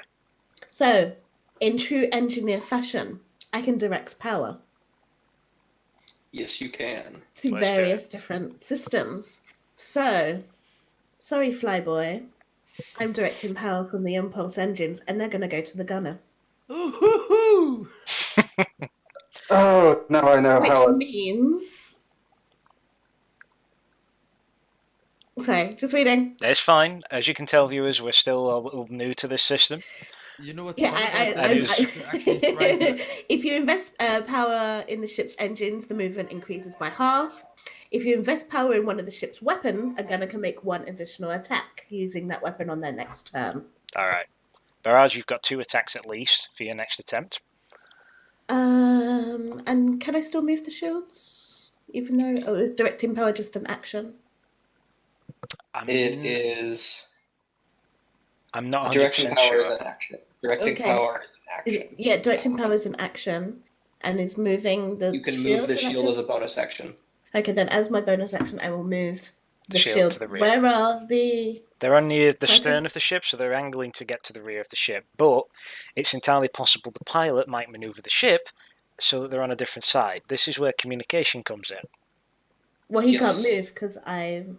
Yes, if I've we just had disabled. ordered. You can just half speed, half the However, distance. one of them is already hit, so if we focus our shields on the one that's not hit yet, I Okay. think we have the best chance of getting out of it if we blow up the first Alright, that's ship. what I'll do then. Oh, to The, just not to burst your bubble or anything, Dr. Kitty, but I would advise perhaps shifting our shields to the front. Damn it, Armand! I'm a doctor, not an engineer. Yes, I've got to say it. I'm happy. Bye. I'm gone now. That's all I wanted to do. The references Don't begin. cough up a... It will not be the Don't last. cough Oh, don't cough up a hairball, sweetheart. This I is know where what I'm proper- doing. This is where proper initiative ordering does come in terms of dark matter ship combat. Because if I had ordered it pilot, engineer, gunner, and the pilot could have moved, then the engineer could have disabled the impulse engines to power the gunner up or after the engineer. In this case, however, you guys have communicated with the pilot. Well, the pilot's communicated with you guys what he's planning to do, so it's up to you. Are you leaving the shields at the rear, or are you going to move them to the front as he suggests? This is a character thing as Yeah. well, so yeah, I would have done, but he just doesn't. He just thinks on the fly. It seems. Yeah, no, I'm just going to leave them where he is. He No, told me no too pun late. intended. He told me too late. Okay, then we're on to the next person in the initiative order for the ship, which which was the pilot. I appreciate you keeping track of these because I'm not good at it. So, Pilot, you're up. Great. Armon will just murmur, "Hold on to your hats," and he will attempt a dogfighting maneuver, namely a big loop-the-loop to try and put them in front of him. So I need to make a contested piloting check. Yeah. Okay. Okay. And I've got, let's see. Oh, Oh, did we have an advantage on given by one of our viewers? You do, I believe. Just in case. Let's see. I think it was a Yes, I will need that. Yes, we do. Yeah, we do? Oh, we do. Okay. Sorry, I have to read this. Scotty, she's a nutty. But this should help you give you all she's got. That's what GM then. Well done. Give it all she got. Bravo, give him inspiration. Great stuff. Okay. Right, so let's have a quick look. What stat was piloting linked to? I would assume Dexterity. Dex, yeah. Oh, brilliant, excellent. So that will be a 7 on top of that, and that would be a 23 altogether. No, 24, sorry. 17. You make these guys look like amateurs. They're attempting to climb the loop as you pull up behind them. Yes. Amateur hour, I see. You've only got one of them currently in your sights. The other one has managed to pull himself a little bit off to the side, so he's a little bit on your starboard, but you definitely have one fully centered. He would be more concerned about the one that's just melted a big hole in our arse. So That would be that'd the one be the you're one behind. Yep. That's the one you've got behind, no problem. That moves us up to the gunner, I believe, if there's nothing else from you. So a lot There of is nothing power else. charges through the ship and into myself, connected to the weapons directly. Like I don't hold the weapons; I am the weapons. So I feel a surge of electrical and power coming from the ship itself, and I will first take my first shot on the same ship I've been firing at before, which is a 13 to hit. Go ahead and roll me some damage. Ooh. That's 11, 12, 13 points of mega damage. 13 points of mega damage. Beautiful. So this is the ship. This is the Wounded Bird, the Nebulon Fury, that's actually off to the starboard side of your ship. And I'm aiming at the wing that was already smoking, you know? Okay. You strike it perfectly, and you don't let up. The extra power that's surging in is just hammering out bolt after bolt after bolt, and you can't hear the sound in space, but you can picture it in your head. You were a mechanical being. You know what it sounds like when blaster bolts tear into metal, and you can hear the thump, thump, thump, thump, thump on your head rhythmically as the gun pounds in your hands and begins to tear this fighter into pieces. And in seconds, there's a fireball on the right side of your ship that disintegrates into a pile of dust and ash and scattered metal. Okay, while I'm doing that, it's an autocannon, so it's like still shooting boom, boom, boom, boom, boom, these radiant shots out. I will just let go of my current attachment to the floor, pull my full weight into the gun itself. So I attach myself into a different part of the cabin itself. So it's still shooting and trying to then hit the other ship with the swinging of the gun. That's a 16. Roll some damage. That would 7 mega damage. Okay, it's more of a glancing hit than the ones you've just plastered across the Nebulon Fury and turned into scrap, but you do get a good few hits on the rear engines of this fighter, and it begins to again attempt to bank away and weave out of the way of your various shots. And then I will use my action on my turn to allow him to make another shot. My fire at will, Mr. Barrage. Excellent work. So we'll just keep because now I have my position ready. So now it's pointed at my target, and I can really focus on what I have in front of me, and I will make my additional barrage of shots. Which is a natural 20. Ooh, beautiful. Beautiful. That's 12 for the first roll, and 12 for the second roll. 24 points of mega damage. Okay, as he begins to peel away, you can actually anticipate where he's going to be going next. Whether it's the sentient AI that you possess or just some uncanny talent, you pick out this guy's flight path, and you leave the ship intact as you actually pluck the canopy cockpit and punch it clean through, blowing the driver out of the seat. And you stop firing as this derelict wreck with a massive gaping seared hole where this cockpit used to be just sputters, dies, and begins to glide off into the distance. Okay, I'm not stopping firing. I'm not firing at the main ship itself because there might be stuff we can harvest from it. But I will fire at everything that might be a loose particle because I can resemble corpses that I can shoot. And you'll just hear through the intercom, "Yeehaw!"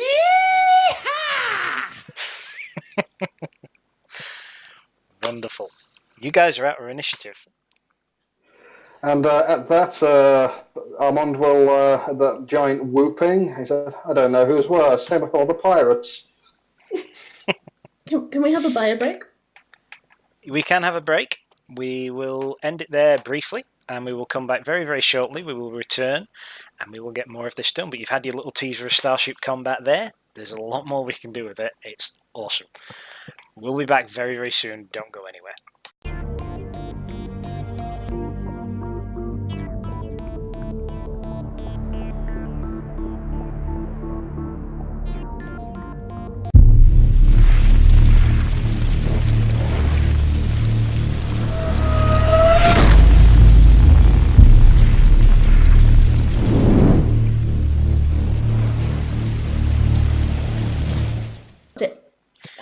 Hello, everybody. We're back. We're back with more dark matter content from the guys over at Mage Hand Press. Those of you who are just tuning in, we're playing some very, very special content tonight that you can't actually get just yet. They've got a Kickstarter launch to get this thing out there, but it's a sci-fi supplement for Dungeons and Dragons, and it's working beautifully so far. We've just finished a really cool Starship Encounter system.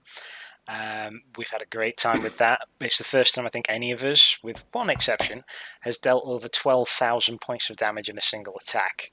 And the communications and the interactions between the characters and the crew, they've all got various roles and niches to fill. It's been awesome.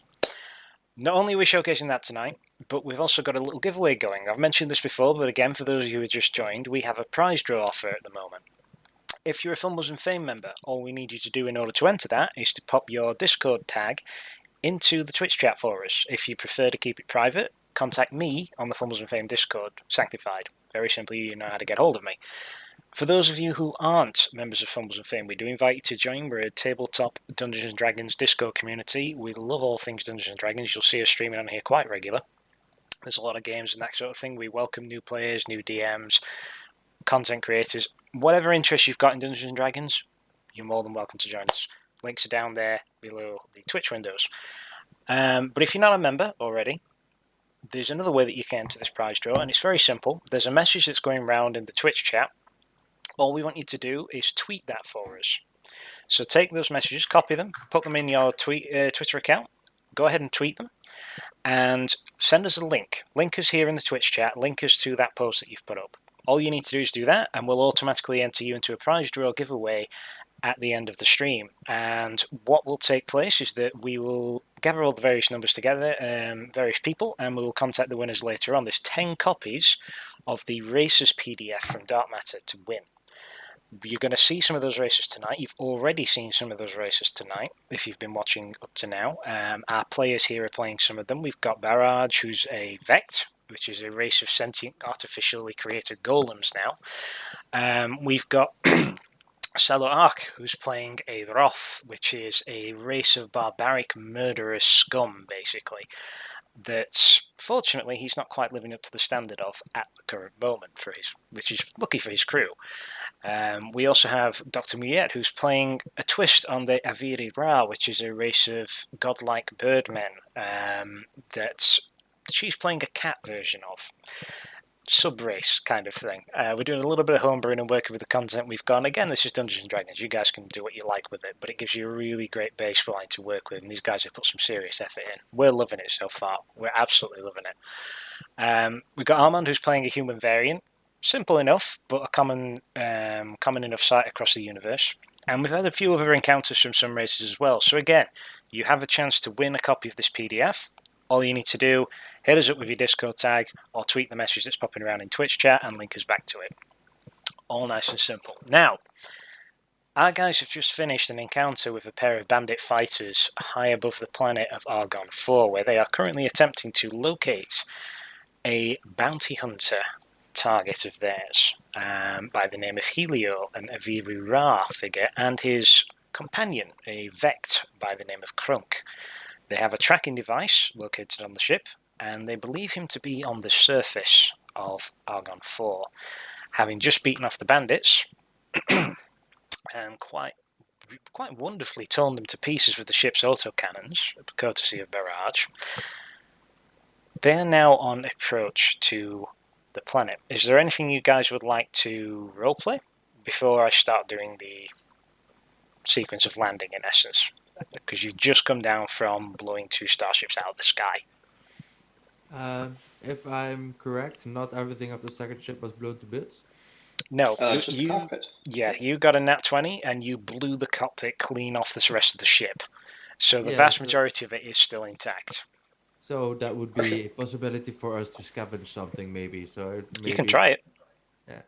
Captain, I see some remains of the ship that I managed to scrape off. Might be an idea to do some boarding and see what we can scrap. Is this on open channels, sorry?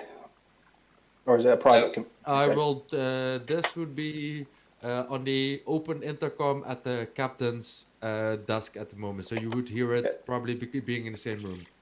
Yep, sorry to interrupt, Skipper. Oh, sure. How intact does the ship look? Well, the rear end of it seems, according to scanner, seems to be quite intact. It might be the part where the cargo bay and weapons systems and maybe some engine parts might be involved. We could at least get some spare parts for whatever we need. Seems fair. Take us in. If you will, Mr. Armand. Not to put too fine a point on it, Sal, but time is ticking away. I'm a little bit concerned that this target fellow of ours might do a rabbit on us. While you say catches that, wind of our approach. While you say that, you see a scan coming up on your screen from the asteroid field that's around the planet itself. And Mr. DM, I would like to maybe make a scan of this asteroid field where there's a place where we could possibly drag the ship off to, so we could get back to it later to scavenge maybe. You know, use the asteroid field as a place to hide the ship itself. How are you going to drag the ship?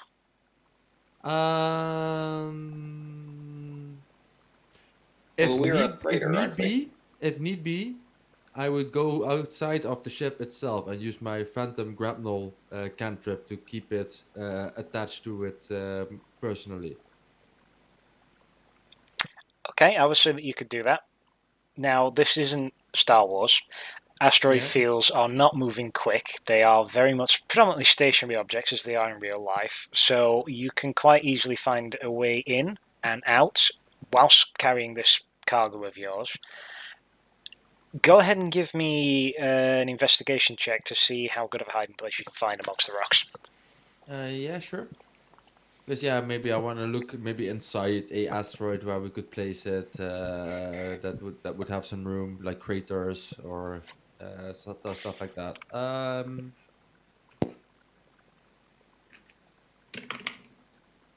That would be a 15.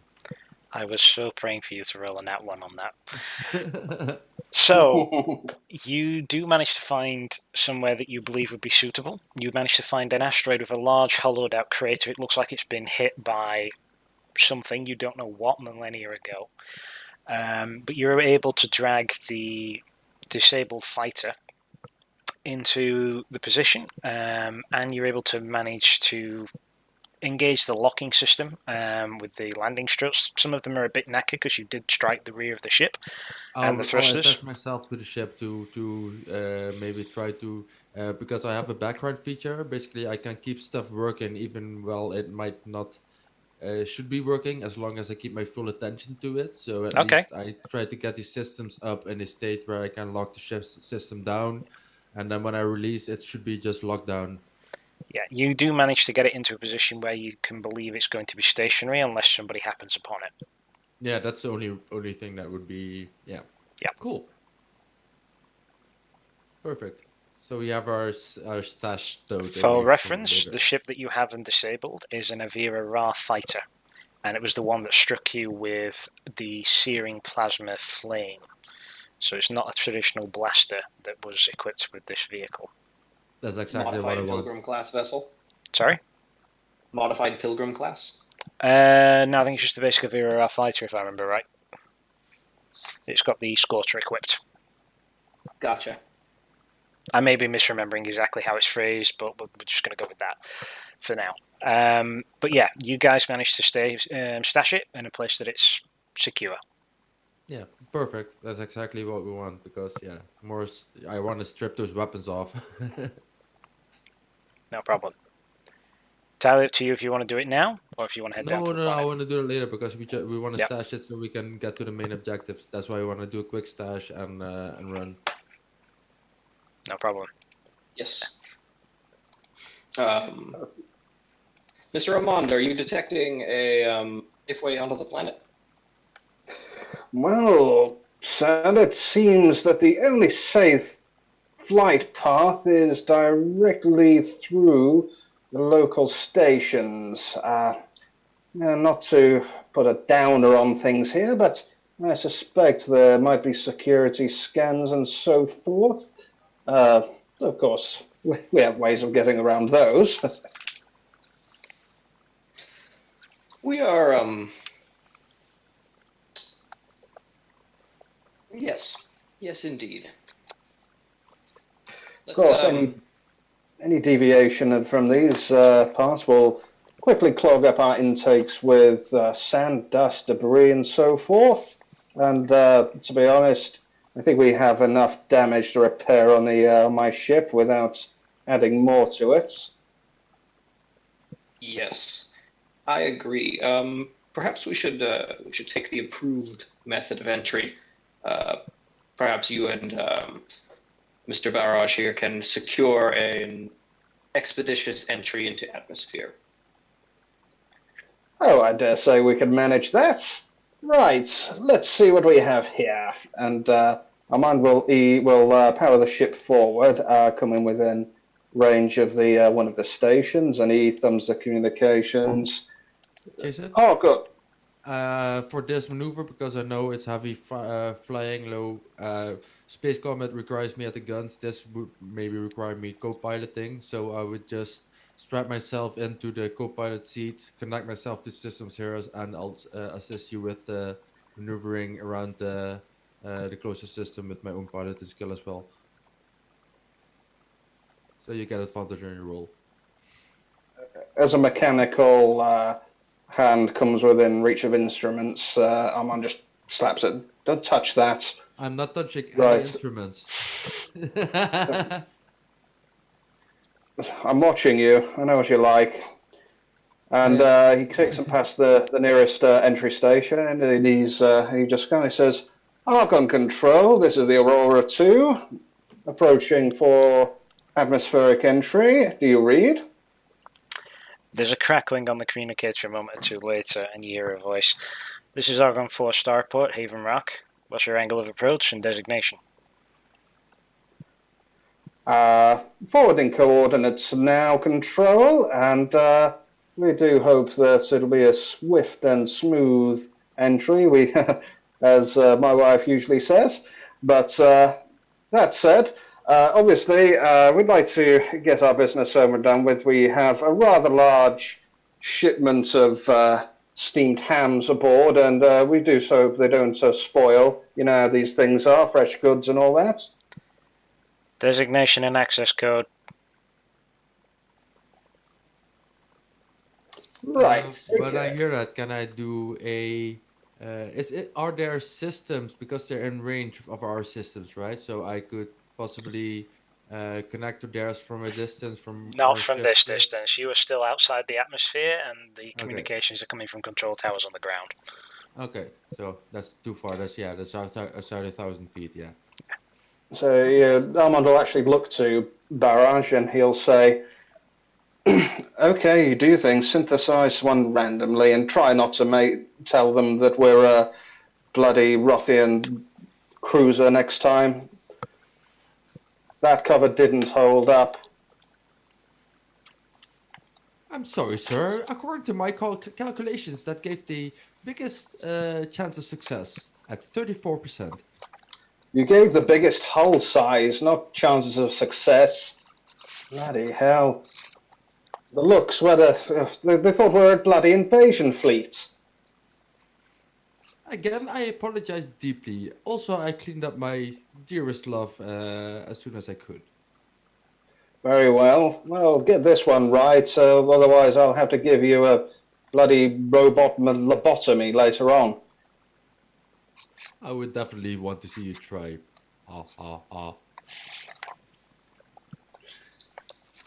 Well, sir, with your permission, I think our clanking friend here would like to synthesize some access codes and designation. Um, I do not have access to their remote terminals, so finding the remote code from this distance would not be a possibility. I assume. And make one up. Can our ship's Archon terminal access the spaceport? I would assume so, based on the range of communication. Yeah. We could hack through that connection. If that's a connection that's open, I want to use that for a. At least I want to. This is hacking, so that would be technology, right? I would Data. say so, yes. So Yes. I would try to maybe get some access codes for a. I suggest to Captain freight cargo, prisoner transport, escort mission. Which do you require? Freight transport. I will try to look for access codes to freight transport. Okay, Yes, go ahead make and give me a check. with advantage, I'm assuming, since he's Armand's helping him. Yep. He's got a little hacking You can tool. have that, no problem. Make sure you mention the steamed hams. So yeah, I just basically my mind goes towards the planet itself and tries to find ways through their firewalls and access patterns to find the database with access codes, and I'll create my own one, add it to the entry base with a 22. No problem. You can actually find in the database a list of frequently used codes for freight transports to and from the planet, and you get the impression from a lot of the logs and the ship designations that you can see. This is one of the main starports for the mining corporations down on the ground level. There are a lot of freight traffic leaves through here carrying raw minerals and ores. You can quite easily salvage one of those to use for your own vessel. If that's the case, I would also try to salvage all the other access codes because I might be able to use them on other systems and other planets. Okay, if you want to do that, I'm going to need another check from you because that is a lot of information you're trying to pull. Yeah, sure. 14. You're able to get snatches of it, but a lot of it is corrupted and garbled. As long as I get like one or two access codes that I could at least try somewhere You get else, about then- half a dozen. Yeah, that's fine for me. Most of them, again, tied to the mining corporations and the various freighters that they've used. I'll add them as an item of random access codes. Yep. Okay. So you Perfect. transmit these codes down to the Haven Rock Command, and Armand, because you're the person communicating with them, it's almost like they've done the very high-tech method of putting a hand over the microphone to communicate with a superior, and you can hear the muttered, "It's an older code, but it does check out." And Oh, somebody had to do it. you. Thank you. And a moment later, clearance is granted. Please proceed to Starport Command. They say seeing all the monitoring the exchange of information on his hacking rig. Armand will see all this information pile up as he data mines the Yes, systems, he and he definitely. just I won't hide this and from he, my crewmates. and he just don't overdo it. You're like a dwarf at a free bar. Oh, I'm sure I'll do fine, sir. If I get, never mind. Shall we proceed? And I'll just lay out on the HUD itself. Like you'll see a flight pattern appear that you can follow in real time, just like dots in a video game, you know. A See little bit this, more advanced than DOS, but yeah. Uh, Say this Armand's gonna just pointedly stay away from it and go on his own instincts, just with a little bit of a. Alright, so you guys leave the swirling nebula behind and dive down into the arid planetary surface of Argon 4. You break the atmosphere, no problem, and you make it all the way down to the starport, and you find it's a very small area. There's a large section, from your angle of approach, on the right side of the starport, that is built up around enormous ports, it would seem, that contain huge freighters. You can assume that these are the traditional mining transports, and they have a very corporate look about them. Whereas off to the left, and the ports that you've been directed to, they're barely called ports or docks at all. These are basically tarmacked patches with a bunch of high-priced refueling stations located next door. This is what is visible as you drop the ship into the landing position and exit your vessel. You look around. Sorry, go ahead. while this happens, I want to make sure that I ping the beacon. Yep. You can I want to make see. sure to find out where the other ship might be. Yep, you can see that the other ship is in the same hemisphere as yourselves. You've picked the correct port to go to, obviously. You're on the western hemisphere still. It hasn't moved since the initial check that you guys have performed on the Moore installation, or indeed any check between. You don't have a geographical map of the surface as yet, but you know that it's many, many kilometers off in the northwestern direction. This is far further than you can travel on foot.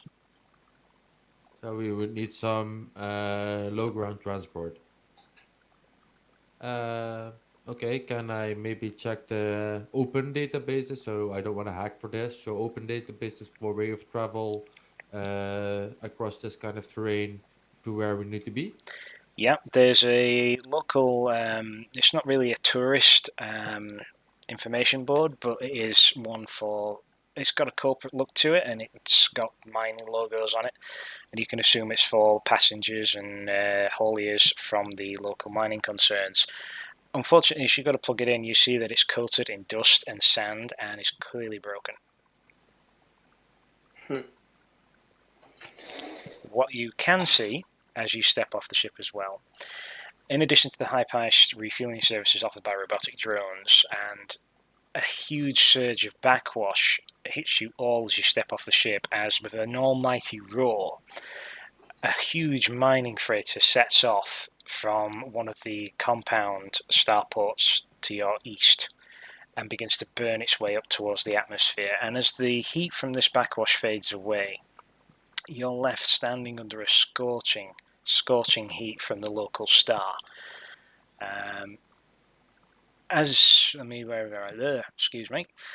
Out across the plains, you can see the telltale shimmer against the sand dunes of the heat. And far beyond it, you're just barely able to make out huge sheets of swirling sand that sweep across the horizon. These are obviously the famed sandstorms that are designed to screw up starfighter systems and filters. In the centre of the starport lies a small cluster of buildings. One is clearly a prefabricator control tower. The others are an assortment whose purposes you couldn't even begin to guess at. One, however, does stand out to you. A small open-air structure with a shaded counter lies beneath a worn, flickering neon sign that reads Sand Sailor's Tap. At this distance, you can see small clusters of people in corporate uniforms seated at the shaded tables, talking animatedly. And behind the counter, a humanoid of some fashion appears to be serving drinks to a one-wheeled drone that darts between the tables with surprising precision. I will activate my Pact of the Cloak feature. I'm going to shade myself from the sun with this cloak made of shadows, and then use the shadowy visage invocation to mask my own Rothian features so that none can identify me as Roth. Okay. Immediately on stepping out into the sun, Omon's going to just put his hands on his hip and just blink, squint up into the sky as, yes, it figures, doesn't it? The one time I forgot to pack my sunscreen. And on seeing Salarak morph into somebody else is, oh, don't be like that, Sal. It's a sign of insecurity. I'm sure you'll be fine. Better safe than sorry. Would this place be an open carry location or a closed carry?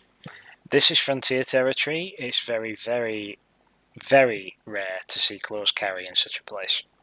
Okay, so first thing I'm gonna test, especially with the sand and stuff around me, so you'll see a few things popping out on different spots at different times on my body. First, you see what seems to be a sort of big uh, um, pulse rifle kind of weapon just come out and try to turn around a bit and go back in. Then you see on the other shoulder pop out a big gun with a like a white sort of crystal or a power crystal within it that seems to be crackling and still in this fiery heat exudes some kind of cold from it. You'll see some kind of hookshot jump out and shoot into the air to test out if it still works. Afterwards, I will go into the ship again. I will get a small little canister of oil, smear all my little parts here and there, and try it again. So I'm sure that everything works all right. And then I'm gonna, while walking around, have on top of my entire shoulder a Avia Ra sun staff incorporated in my body coming out, like a sort of a um, if you would turn it up and it would be able to arc, it could have been a ballista of sort, but it's just some kind of big Aviara stun staff that's strapped onto his shoulder. Amon will see that, and look to he'll look to Doctor Muan, and is that right if I say that right? And Yes, I believe. Muyet, that's it. Sorry, I can't switch screens too well with the laptop. Anyway, and he'll look at the sun staff, and he'd look to Dr. Muyet and just say, again with the cheap imitations, don't you think, Doctor?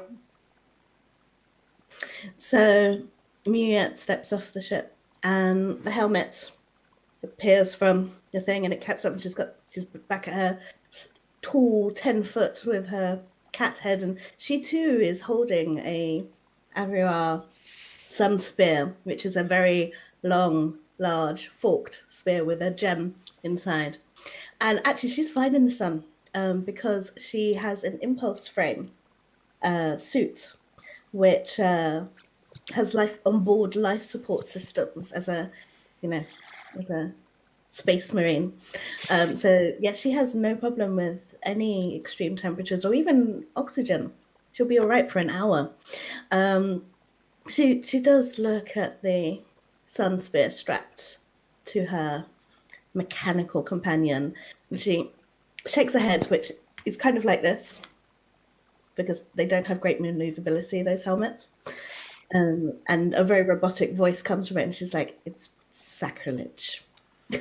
It's not really a sun staff. It's more like the mechanics of a sun staff built Yeah, into but a custom. you can see where it came from, Yeah, can't you? Yeah, Yeah, definitely. just and you've roll. Design is dismantled Roll. it. clear. Roll It's with it.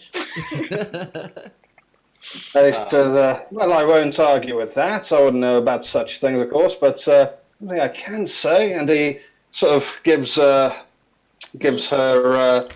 armored suit a bit of a slap on the, well, I suppose it'd be the thigh.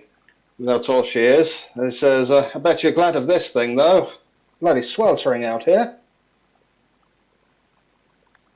I quite enjoy lazing around in the sun, but given that we have a mission to do, let's press on. Saluark is going to sort of gesture to the rest of them and walk towards the sand seller's tap. As he does, he's producing a small rectangular device. He's going to click and go, Captain's log, started 42134.8. We have arrived on the planet of Argon 4. All is well. After a short scuffle, we have salvaged away something to keep us busy afterwards, and we hunt our quarry relentlessly. Click. Yes, yes, not to break your flow or anything, Captain, but it's I do remember it's 0.4, not 0.8. Oh no, don't worry, my watch stopped. Bloody sand. And Armand sort of just shaking himself off in frustration already as they hobble onwards. Okay. As the barkeep sees you approach, he swiftly draws 4 dirty tankards and begins to fill them before you get anywhere near. And when you do draw near, he nods at them. That's 4 credits, 5 if the Vec wants one.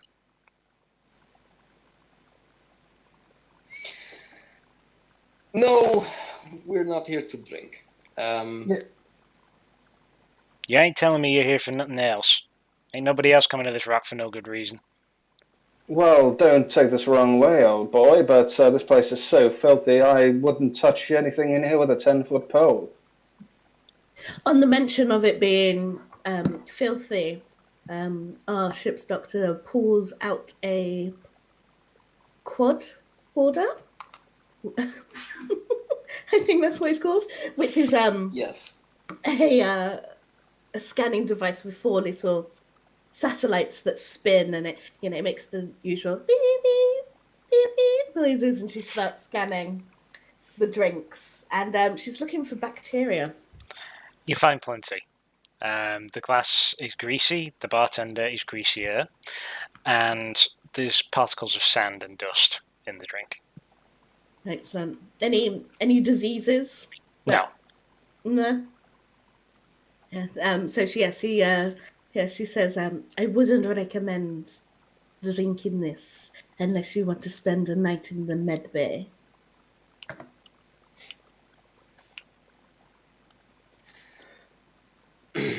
No, we are looking for transport, land transport. You know where we can find some? The barkeep looks at first the Avirahu's, or whatever. How did you phrase it? I forget what offshoot race you were classing it as. I just called it a Bastra. Bastra, that's the one. Sorry, there's a lot to take in for this one.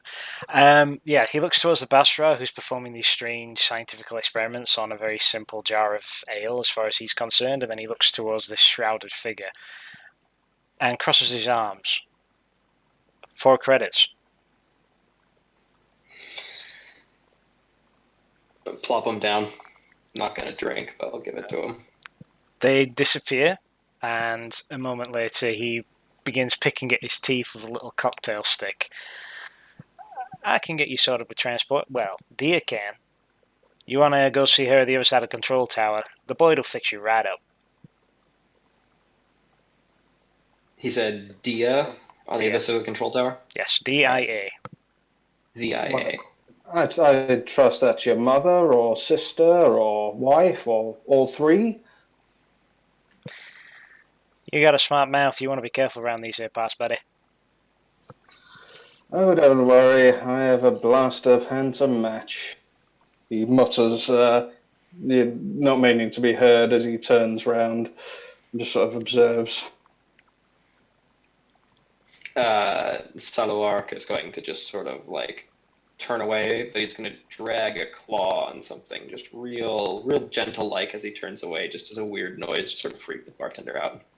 You do see him recoil a little bit. A hand goes towards something under the counter, but he watches you very carefully as you pull away, and unless any further aggressive moves go, he relaxes slowly.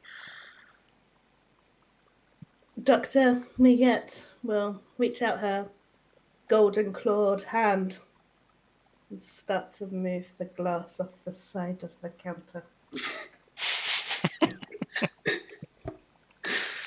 The bartender watches, confused. He sees you first scanning this drink and then slowly sliding it across the bar. It's paid for, so he's not too concerned. But he watches it and the eventual outcome and looks back up at you. It's another credit for the glass. She gives him one. And he As pockets they make that. their way, as they make their way out, Amon just looks back at her. He says, "Sorry about the mess." Well done. Yeah, my customary one now. Spot the references, people. There is a lot. Whatever we can fit in and think of. If we've got a sci-fi show, we might as well go all hog. Why not? We're finally allowed to do it. So, you guys head across the starport, and you find Dia's place easily enough. The mass of salvaged junk heaps and assortment of strange sailed vehicles and stripped-down speeder bikes are evidence enough that this must be the salvage yard the barkeep was talking about. What you don't see is any sign of the owner, though there is an open toolbox lying next to some sort of dismantled engine. Yeah. Hello. As you say that, there's a soft squelching sound from somewhere near your knees, and you look down, unable to see the immediate cause.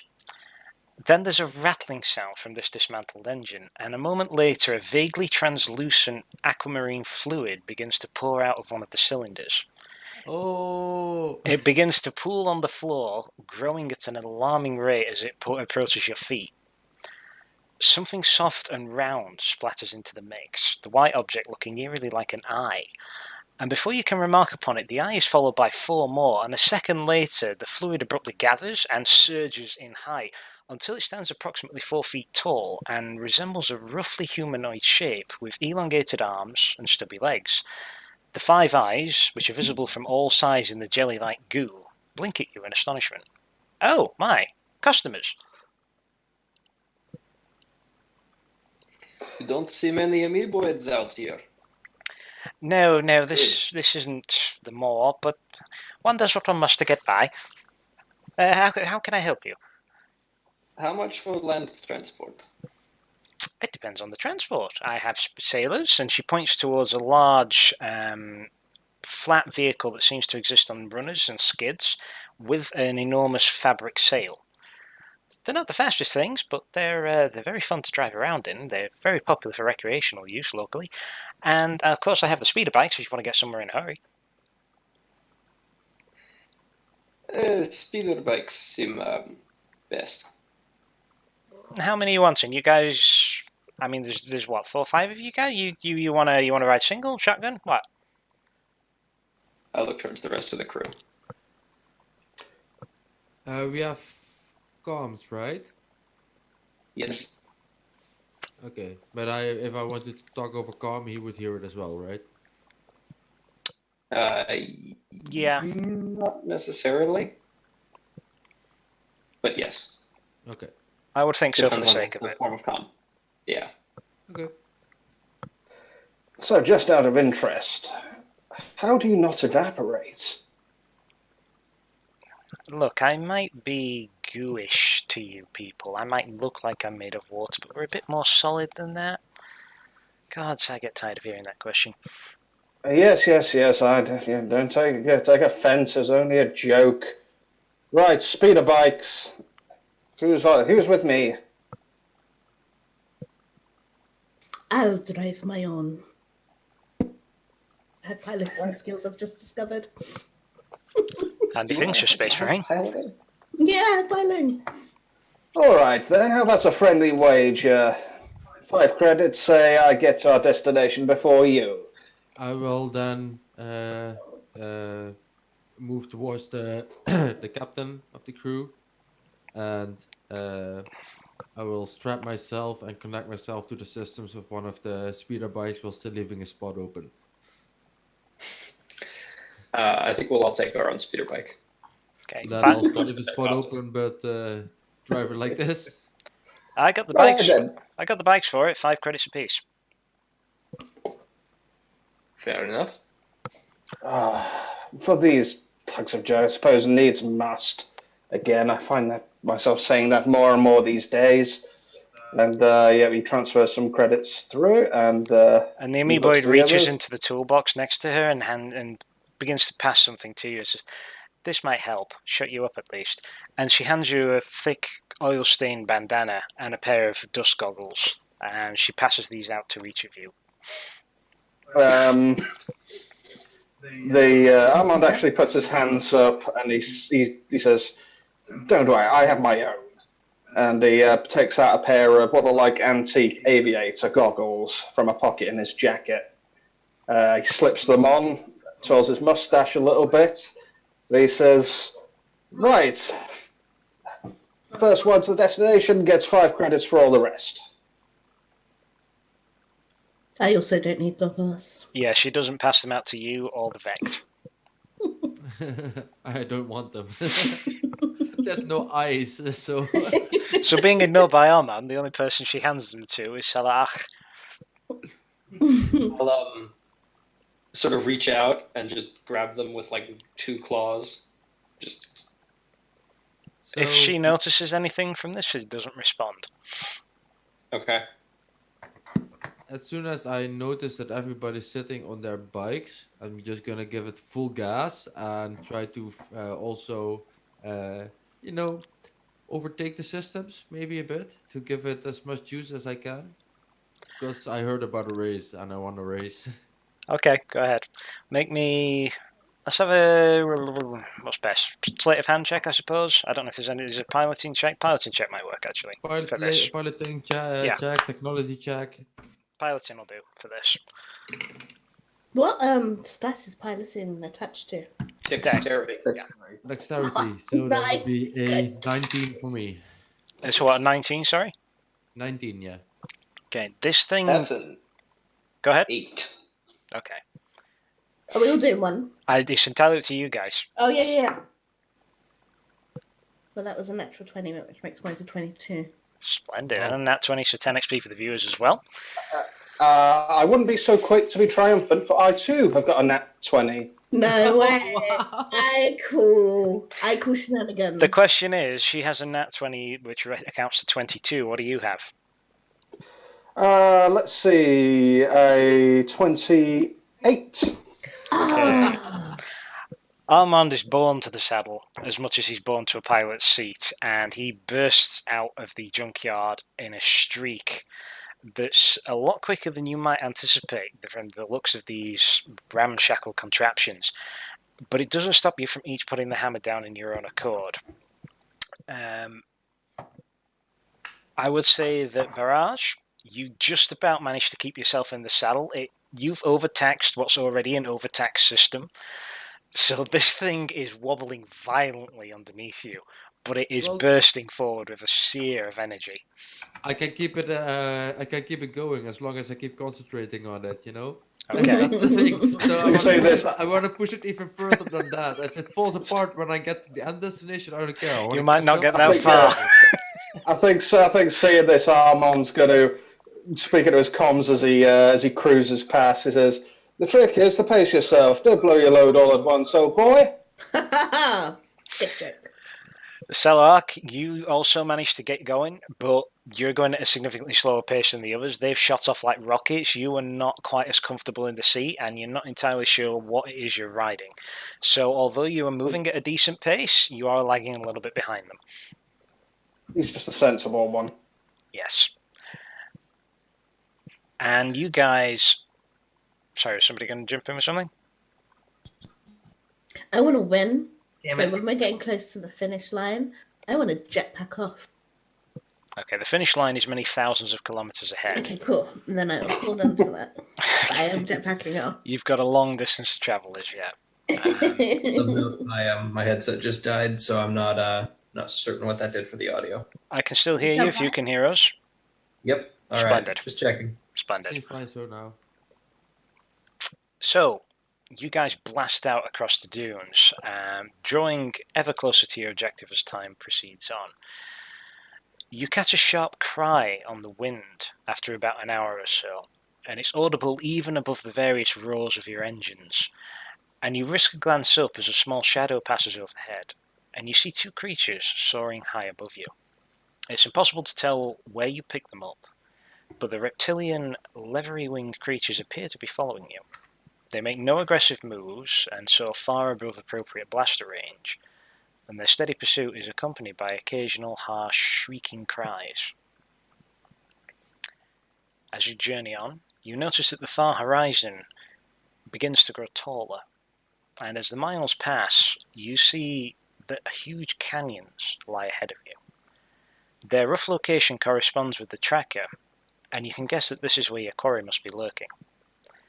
Gradually, the sand dunes begin to recede, and in their place, you begin streaking over dried, cracked rock and stone. From the geography, it's possible that you've entered the millennia-old remains of a riverbed. Your course begins to narrow as you follow the channel of the dead river, screes and rocky escarpments rising up to your left and right. Let's have another piloting check from you guys to see who's in the lead and what positions you guys are all in. 15. 6. 17 from me. 22. I've got +8. It's great. Okay, so Armand and the Doctor are out ahead with Barrage. Oh, I'm not adding my proficiency. Oh, you should be. Oh, yeah. What is proficiency at level 3? 2. There you go. I'm a 20. Either way, you're still Yeah. hot on Armand's heels. Celarc and Barrage, you guys are lagging a little bit behind. Can I have perception checks from all of you, please? This is not his strong area. This is 23 from me. 16. Barrage? But he's actually I had proficient. an 8. Isn't it? Was that an 18, sorry? 8. An 8, okay. So, Celarc... 19 from Armand. Okay, so everybody but Barrage begins to hear something over the roar of their own engines. It's a primal rumbling deep within your chest that has nothing to do with the vibrations of the handles that you're gripping. You risk a look to your right and manage to shout a warning just as a high-pitched war cry splits the air. From the crest of the slope to your left and your right, a pair of barbarically designed speeder bikes drive down into the riverbed, the drivers and passengers of each shrieking and whooping horribly.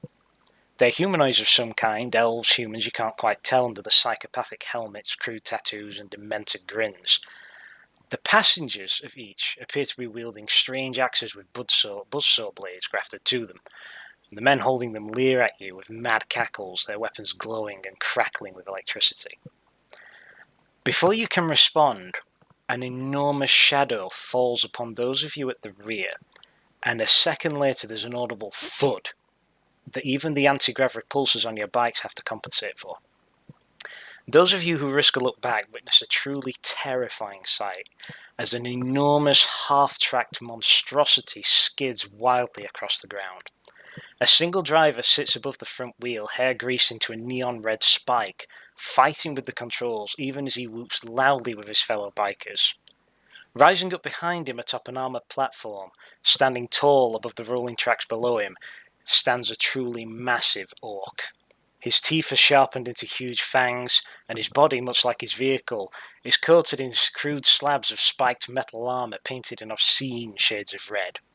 Even the monumental din of his bike's engines aren't enough to drown out his voice, as he swings a towering tripod-mounted cannon around as if it was a toy, and bellows, "Oh, more gits for the stomping! This is turning out to be Gorgard's lucky day!" And with that, we're going to need initiative rolls from you all, please. You fucking legend. Gotta happen. Is that a reference? Because I don't get it. It's something of a reference. Warhammer 40k. Get it there. Wag. That's a 20 from me, dirty 20. Dirty 20. 19. I love this die set, although I've lost my D12. 15 from Barrage. Okay, let me just make a quick note of those. Bear with me. So 15 Barrage, 20 for Miette. What was the other two? 16. 19. 16 and Yeah, 19, yeah? Yeah. So, DM question. Yes. While going into this kind of thing, as a War Mage, especially with the War Mage class option from the Dark Matter book, War Mage, by the way, for the viewers, is a Mage Hand created homebrew that I'm playing. And there is, for the Dark Matter setting, also a subclass for it, which makes you able to. War Mage is a cantrip caster, and this specific subclass makes you able to adjust your cantrips to do additional stuff. Basically, I can adjust my gauntlet, which is part of my spellcasting focus, to do different things and act in different configurations. I would assume I would have one of these configurations active before I would go into a potential combat situations. Yep. Okay, then I would have at the moment the sniper configuration, which means the range of my cantrips doubles, and I have disadvantage on attacks to creatures within 20 feet. Okay. You can have that active, no problem.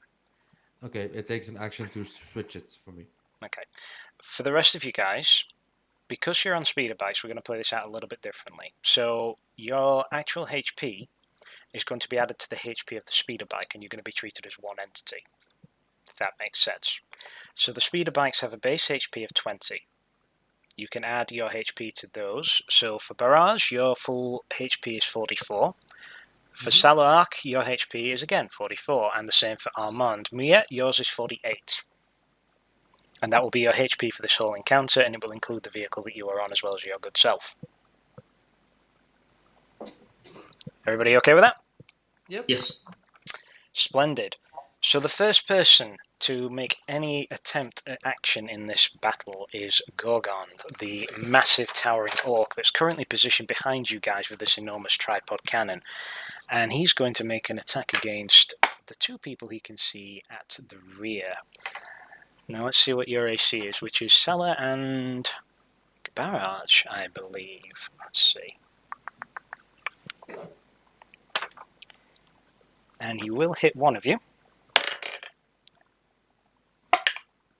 He's rolling with disadvantage. Okay. Strikes one of you. Give me 1 second. Where's my d10s gone? Barrage, you take a searing blast of energy as a bunch of blaster bolts strike into your chassis and the base of your speeder bike. You take 12 points of damage. Okay. But he pulls the cannon around. He's firing with reckless abandon and screaming along with the rest of his little war band. And he brings the cannon down on Salark, but even his massive frame is being dominated by the fully automatic nature of this cannon, and the bolts strike wildly into the ground, sending up showers of dirt and rock and sand. And that will be everything for him for the current moment in time, and that is going to put us up to the good doctor. Okay, so the good doctor's up in front, correct? Yep. You're second in the order. Okay. You have two bikers, one on your right and one on your left, but Armand is in between you and the second one on your left. And how close are they? They are approaching melee range, so they're about 20 feet from your current position and closing fast. Okay.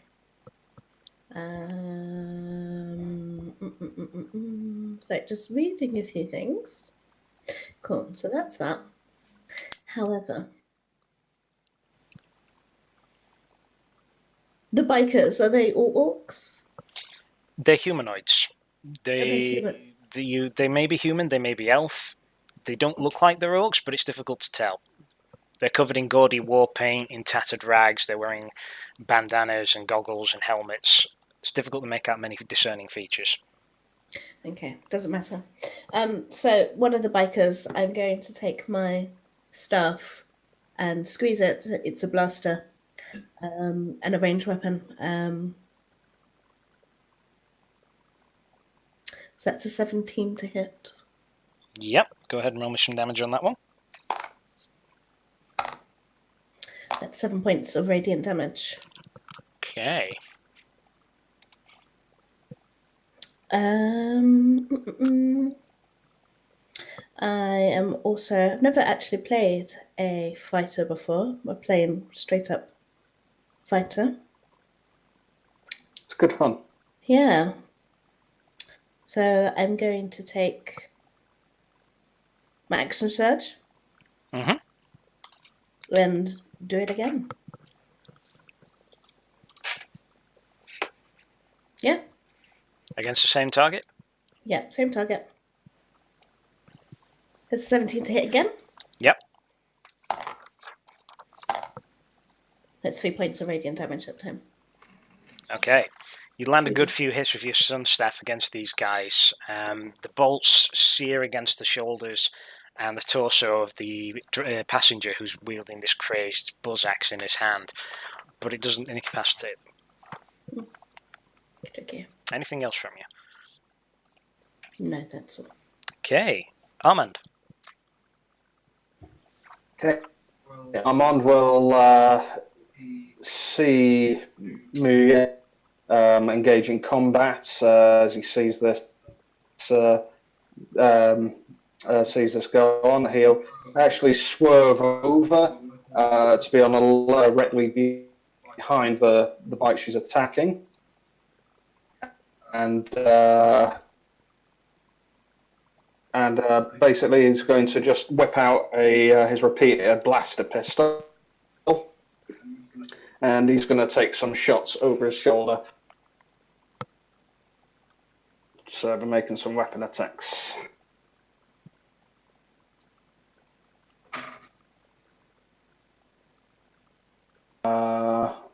Guessing that's going to. No, I'm not. Keep on forgetting to add me proficiency.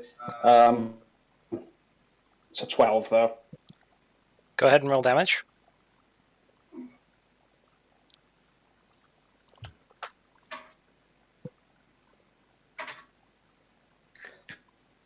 That's a 5 total radiant damage. Okay, against the same target that the doctor hit, yeah? Yes. Alright. So you screech in front of, well, you screech, I say, but you zip in front of them with the air resistance, and it's over your shoulder. It's a difficult shot for most people, but you pull it off and handily. You pull the blaster out, fire off 3 short bursts. 2 of them go wide, but 1 catches the main chassis of the speeder bike in the central position, and burns a little cloud of spark and smoke. Anything else from you? I think. That said. No, never mind. I was about to call, so no, that'll do. All right. Sarach. How close am I to the driver? To the driver of which, sorry? The tank. Okay, the vehicle behind you is, I would say, maybe 30, 40 feet away. All right, excellent. I would like to cast Blindness Deafness on the driver, choosing the blindness mode. Go for it. Let me just find that. I believe that is a... Please blindness, by the way.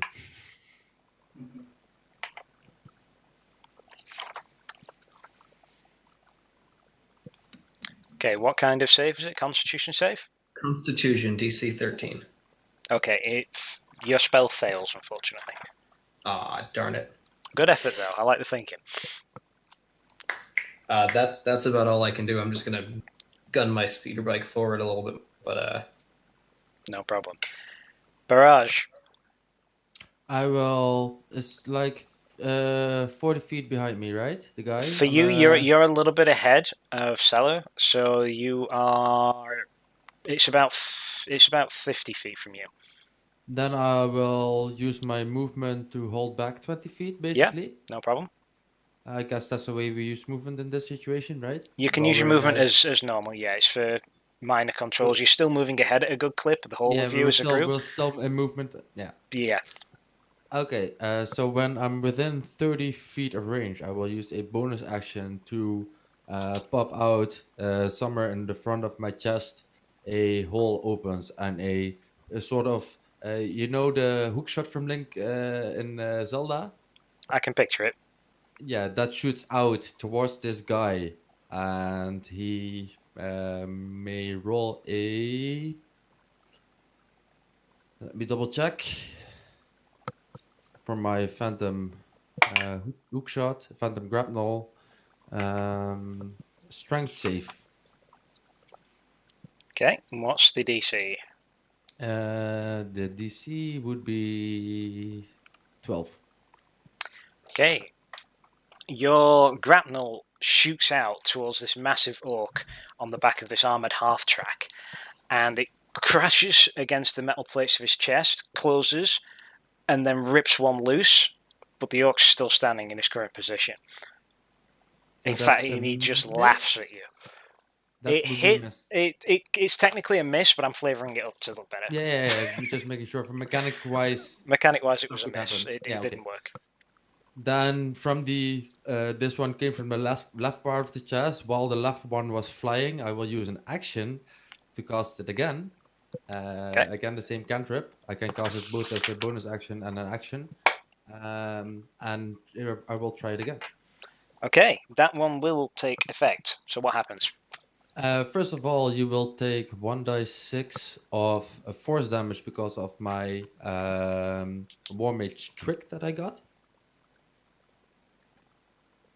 Also, I can add, because of my War Mage Edge is a War Mage feature, I can add my int plus half my War Mage level rounded up to the damage. Okay. So that would be 10 force damage to the guy. Also, I choose to pull him 20 feet towards me. Okay. That would hopefully pull him off the damn thing he's on. I'm going to say that it pulls him forward, basically so that he actually crashes into the driver in front of him. It pulls him off his platform, he topples over, crashes into the driver, who manages to get tangled up in the hook shot. And it breaks off, but you've disabled these guys enough that they're going to probably lose a turn trying to reorganize themselves in the vehicle. Sure. And then I'll use 10 feet of movement, the last movement I've got left, to go a little bit further up ahead to make a little bit more distance. Okay. So you manage to push yourself ahead, and you're about 20 feet away from Armand, the Doctor, and the other two speeder bikes at either side of them. And that would be my turn. Splendid stuff. That, I believe, will bring us around to the two bikers themselves.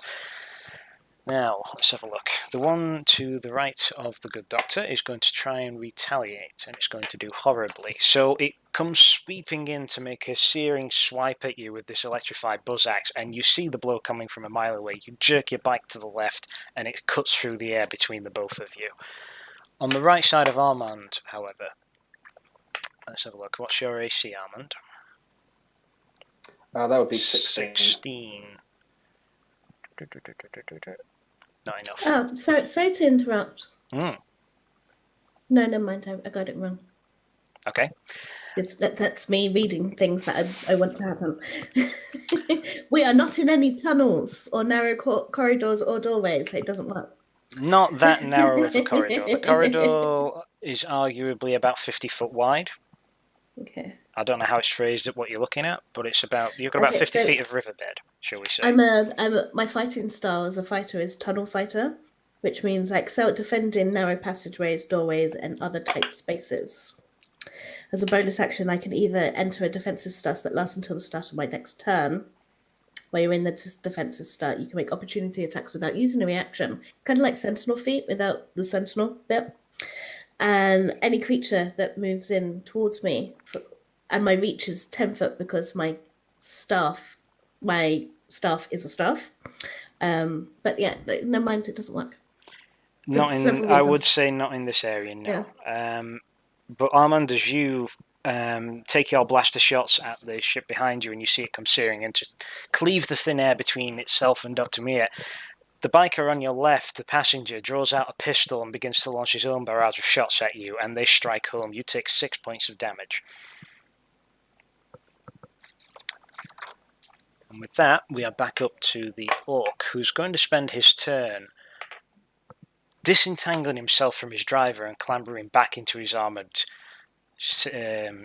platform, effectively, with the tripod gun. And you hear muttered curses and bellows in Orcish coming from this guy, and the driver gets a good kick upside the head, as if it's all his fault. But although it's been skidding about a bit wildly, they bring the vehicle back under control and begin once again to close distance. Doctor, you're up.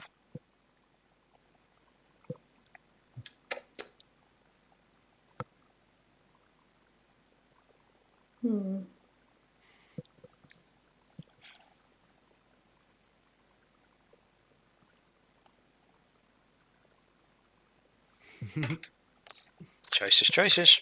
Yeah. So who is 60 foot near me? Certainly the 2 bikers. Yeah, cool. Some stuff for them. Which one would you like to hit? The one you've already struck, or the one that hasn't been hit? Yeah, the one that's been struck. The one that tried to come at me. Yep. But failed. Same one. Yeah, same one. That's a 22. Go ahead and roll damage. That's 12 in total. Okay, this is a good hit. This strikes hard and fast straight into the chassis and the main engine thrusters at the rear of the ship, and it begins to smoke and sputter fire. And you can see the passenger has stopped whooping half as much, and he's looking around with a bit of a panicked expression, and even the driver seems to be struggling to keep this thing under control. Awesome. That is all for my turn. Okay, Armand. Okay, looking thoroughly peeved that his favourite jacket has been singed on the shoulder, he is going to use his infiltration rig, coupled with a little remote hacking tool he has on his wrist. And these bikes would also have, because their vehicles have computerized systems on them, is that correct? Yeah, they'd have some rudimentary ones. All the easier to hack, I should imagine. He will attempt to hack the onboard computer of the one that just shot at him. Okay. If that's possible. With the intention of doing what to it? Basically, he's going to see if we can make him crash into the other bike. Okay, go ahead. Roll me a hacking check on that one. Excellent. That is a 1, 2, 3, 4, 22. Okay. You managed to get him to careen off course. You are between him. In fact, rather than you, the doctor actually is between you, him, and the other biker. So she is in the line of fire. I'm going to need the doctor to make a dex save for me, please. A piloting check to see if you can avoid the incoming bike. A piloting check or a dex save? Piloting check, I think, will work best for this. So basically, he reaches down to his hacking tool and just looks over to the other bikers and just goes... 18. Okay, you perform this hacking maneuver. You see the driver shriek. You hear him shriek, rather, and you see him struggle before the bike surges off to the right. The doctor hears the shriek, looks over, and immediately guns the accelerator, jumping her forward just enough that the bike skids across and crashes into the rear of the second bike that was attempting to hit her. That one careens out of control as a result of the impact and smashes in a flaming fireball against the side of the riverbed. The bike that you've hacked does eventually manage to regain control, but you are now down to 2 attempted enemy vehicles. Breathe a nice big sigh of satisfaction. He'll actually then try to a bit further away from it, just enough so it can't really get quite with it. Again, he's going to sort of skirt up to the opposite side of the riverbank. Okay. That'll put us on to Sarah. How damaged does the biker that just regained control of his hacked bike look? It looks like the damage was largely superficial. Superficial? All right. Totally hypothetical. I like hypotheticals.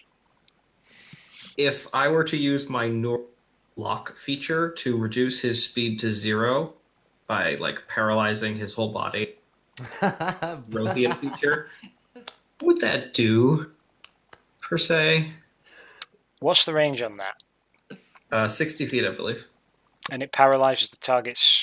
It doesn't paralyze. It reduces his speed to 0. To the driver. Yeah. Yes.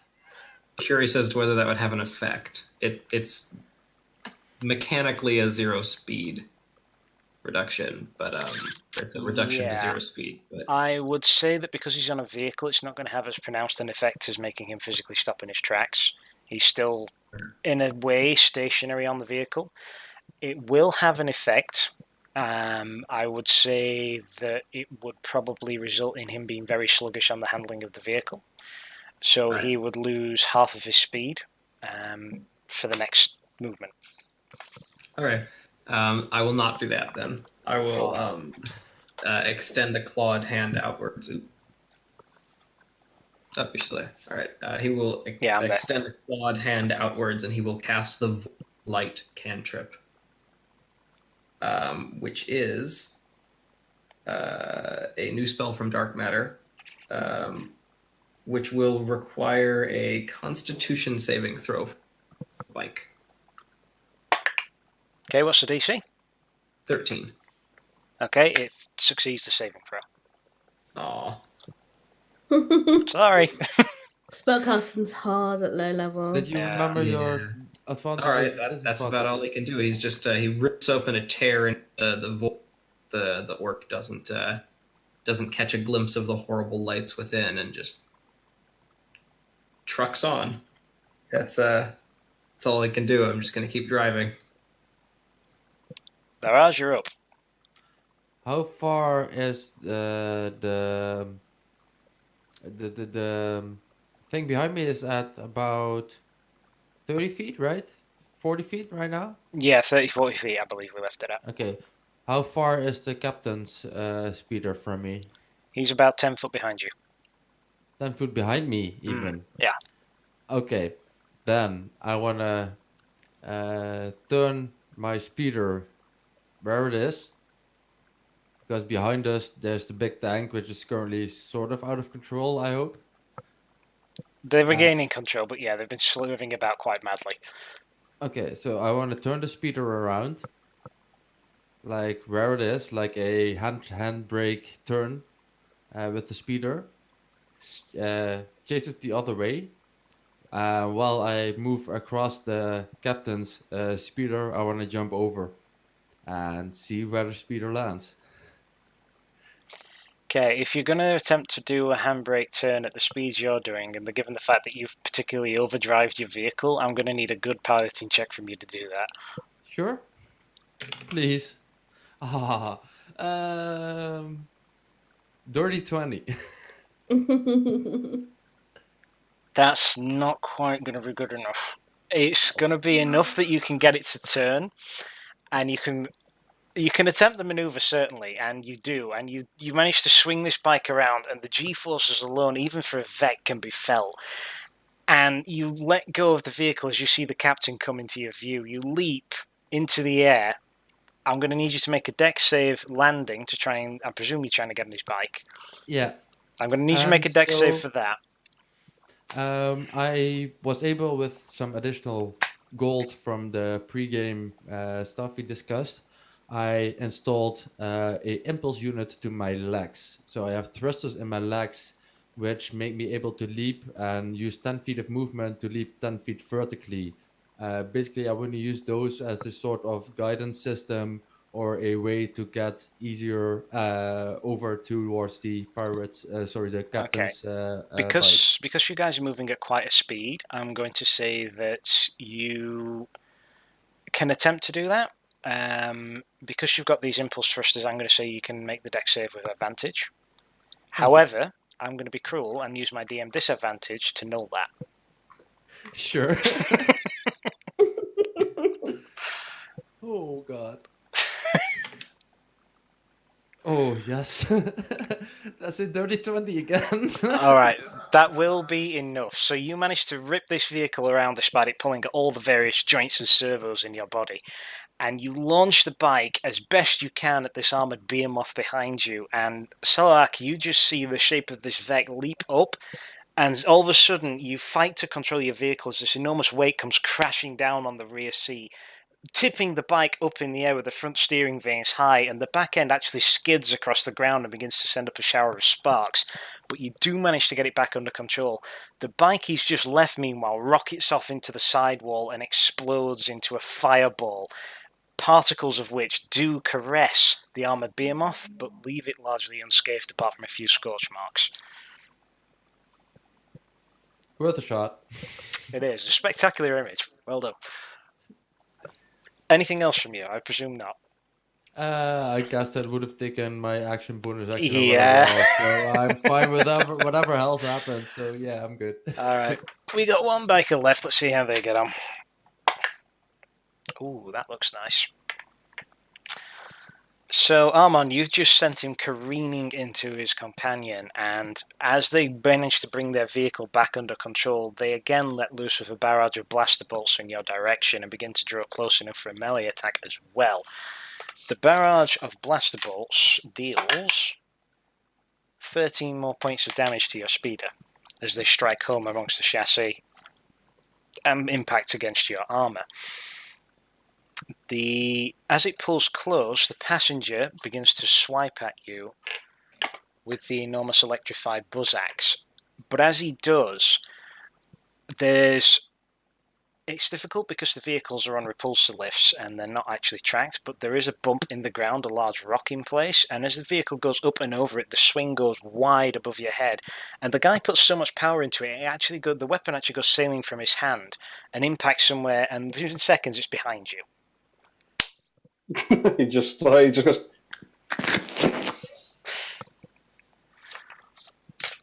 The orcish boss, meanwhile, behind them, having had this speeder bike launched at the front of his favourite half track, brings the autocannon back around and aims directly at the pair riding the bike to freedom, and begins to unleash another hail of bolts in your direction. Let's have a look. How does a 16 sound against your AC, boys? Yeah. It was at me. Okay. Let's see how these D10s work out. Okay, let's have a look. 7 points of damage as these blaster cannons strike home against you. Go ahead. As a singularity warlock, I have the ability to absorb non-physical damage that isn't bludgeoning, piercing, and slashing, reducing it by my charisma modifier and gaining my HP. I'd like to do that. Okay. I'll take 4 damage and gain 3 temporary hit points. Okay, and that counts for both of you now because you're sharing the same vehicle. So I'm just going to go with whichever. You've both got the same HP at 44 on your speeder, so I'm going to combine you as still having 44 HP with both of you on the same vehicle. Then you deduct and add to that. Okay? All right. Splendid. Doctor, you're up.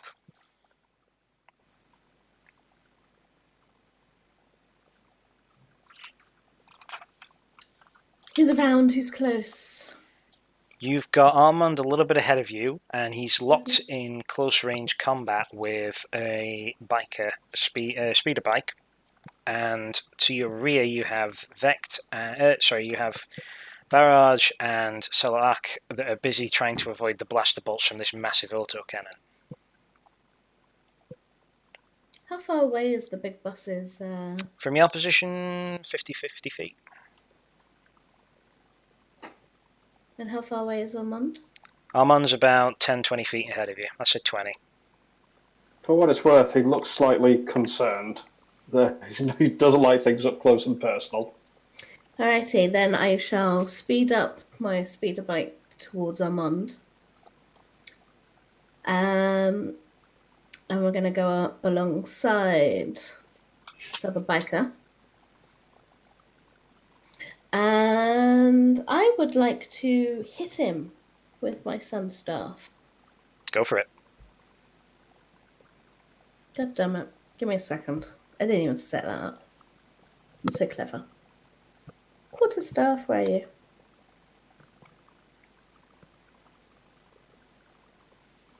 And my intention is to actually try and knock him off.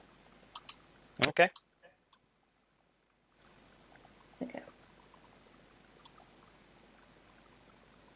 Oh, wrong one.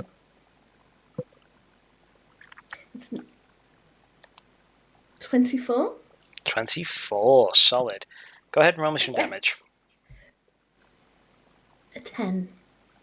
Okay. Bludgeoning. Your blow strikes home, it strikes hard, and it rattles this guy's teeth. Mm-hmm. He manages to keep his seat on the bike, but you do deal a good chunk of damage to their vehicle. Okay. Is he still tangoing with Armand, or is he given up? You've sandwiched him.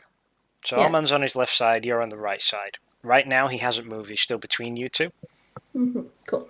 That's all for my turn. Okay, Armand. Okay, seeing that the previous nuisance is now occupied again, and after seeing her, the good doctor's strike hit true, he's going to basically just look over. You see these aviator goggles turn to you, hair whipping in the breeze, and he just blows a kiss, and then he slams. Actually, he's actually going to slam on the brakes a little bit and sink back to the side of the big battle wagon. Okay. Okay, so it's obviously a big half track. What he's actually going to do is he actually has in his inventory a concussion grenade.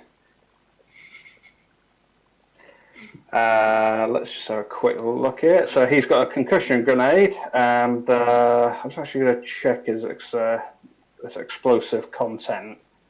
I think it's just more of a disorienting thing, isn't it? Mm. That's fine. So he's alongside this. This half track, and he looks up to the guy in the little cubby hole driving it.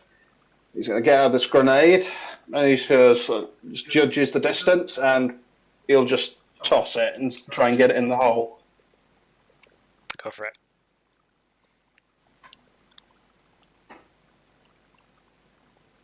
So just try to remember modifiers. It's an 18. 18 will do it. How much damage does a concussion grenade deal? Or what effect does it have, whichever the case? 1d8 thunder, and they're deafened until the beginning of your next turn. Yes, indeed. With the intention that the disorientation will be enough, because basically, I'll read it. This spherical device, dotted with blinking lights, explodes in a way with concussive force. So on a hit, target takes 1d8 thunder damage, deafened until the beginning of the next turn. I'm assuming that this would impact its driving a tad.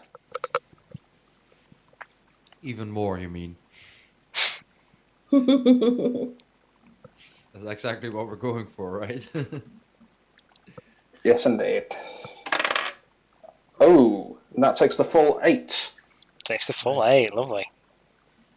So you get the grenade into the cockpit, and you hear an almighty thump from inside, and a burst of flame, searing white light almost, sears out from onto these small little portholes that surround this cabin. And you hear a scream from inside, and it's difficult to judge what exactly is going to impact it's going to have on his driving yet, but you've definitely hit him and you've dealt a fair chunk of damage there. Excellent, and that'll be turn. Okay, Sal. I am going to turn towards the battle tank, and I'm going to attempt to, I guess, while the driver is deaf, also blind him again. Go for it. It's a Constitution save on his part. Yep. Remind me, is it 13 the DC? 13 for the DC, yeah. Okay. He succeeds. Darn it. Sorry. All right. Throw us a freaking bone, DM. Somebody gave me advantages. Yes, and I have their names written down. And we know who they are. All right, that's about it for what I can do. I'm out of spell slots now. All right. Barrage? Well, we're hearing this concussion grenade go off, and this thing hopefully being at least after what's been happening, a little bit of control.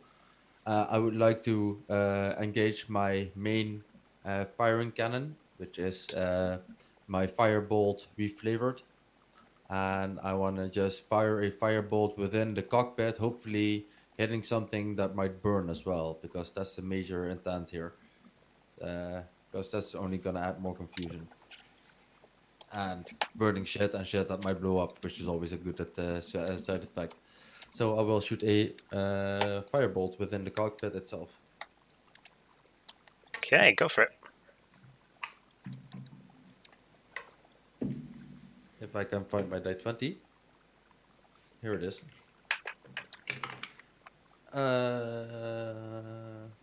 That's not too good. A 10. Yeah, 10's not quite good enough, I'm afraid. Your blaster shots go wide and strike against the armor plating of this behemoth, and it doesn't seem in the slightest bit concerned. Can I see one of the... What's the range towards him right now? You're about 20 feet ahead of him. 20 feet. Let me double check. 15 for my phantom hookshot, but doubled. Could I see the pilot or the guy with the cannon in the cockpit right now? You can see the pilot in the cockpit, yeah. And then I want to use my bonus action for a phantom hookshot again. Okay. That would be a 25 to hit. Yeah, that'll do it. It's a strength saving throw, right? So yeah, it would be 3 force damage. Also a strength saving throw from him. Okay, he succeeds the saving throw, but he does take the damage. No problem there. Yeah. So you see a hookshot go sailing in through the canopy, and you hear a shout from inside as it makes contact with flesh and pulls a chunk of it out through the window. Anything else from you?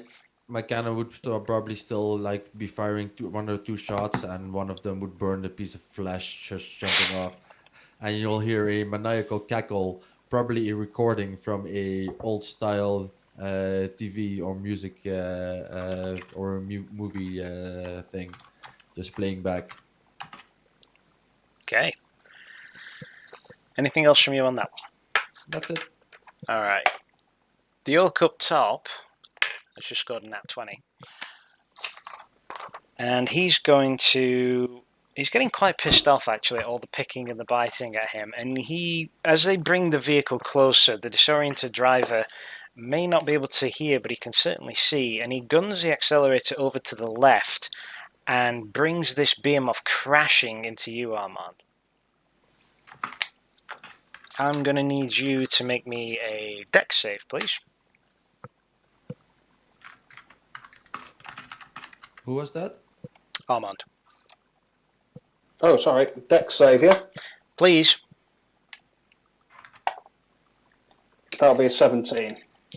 Okay, you managed to retain control of your vehicle, but you do take another 7 Sorry, points. no, 19, sorry. Enough, either way. You manage to retain control of your vehicle against this crushing, bone-jarring impact, but you do take another 7 points of bludgeoning damage as this behemoth threatens to run you off the road and turn you into paste against the side of the riverbed. As that is happening, the Orc up top again releases a barrage of shots against the two in front of him, but again it goes wide, it sears over your head and actually comes right quite close to striking the good doctor out in front. But it does for the moment miss. Next person out is the doctor.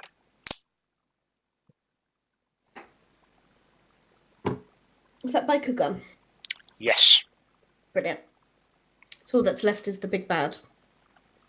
At the moment, I believe Can I you've got have mine? him. You've got him and one biker standing. I believe still. Let me double check. Am I able to put these bikes on autopilot? You the one you're driving? Hmm. Yeah, you can put it on a cruise control setting.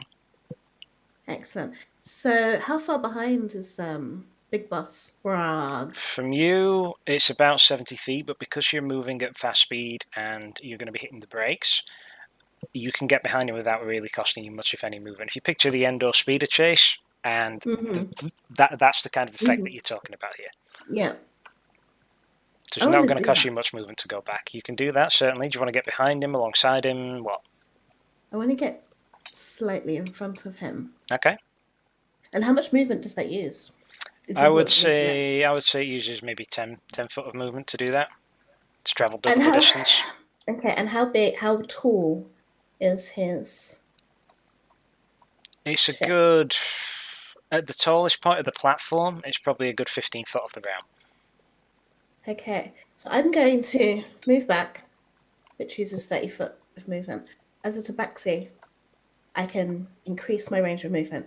Plus, as a space marine, I have a jetpack. So not only do I fall back, I want to jump, jetpack, and I want to land on this platform. Okay, you can pull that off. Ah, sweet. I love this jetpack. Right. Let's tear into this thing. Let's start breaking some stuff. So where are these cannons? The cannons are it's like a tripod-mounted minigun, almost, and it's pretty much in the centre of the platform, and the orc himself is currently got both hands wrapped around it. Sweet. Okay, well, let's just keep him busy. I'd like to hit him with my quarterstaff, please. Go for it. Does a 17 hit him? Does a 17 hit him? Yes, it will. Then he will take 7 points of bludgeoning damage from my...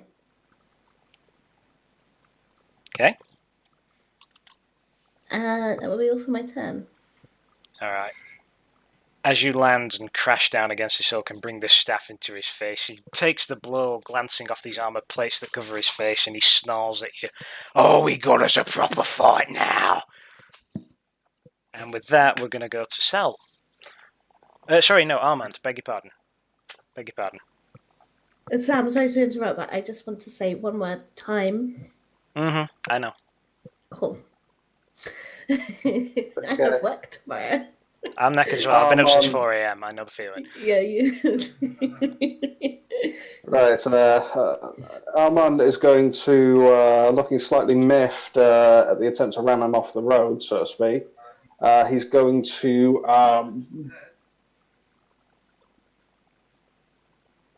and I buried my push to talk button. He's going to boost ahead slightly and sort of try to get in front, and he's going to get his repeater out, and he's going to have a pot shot at the driver. Go for it. In retaliation. Damn it.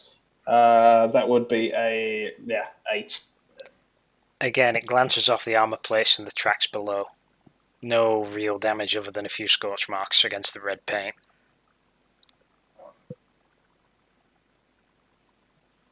Anything else from you?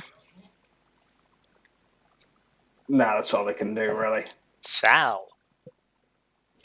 I'm gonna lean back behind my my speeder bike, and I'm just gonna rip that same tiny hole in the universe for the void light cantrip and just force the driver of the car to gaze into its abyss. He needs to make a Constitution saving throw, but he's been making all of them, so I don't think this is gonna do much. He has, and I think a 19 is probably going to do it again without even ability modifiers.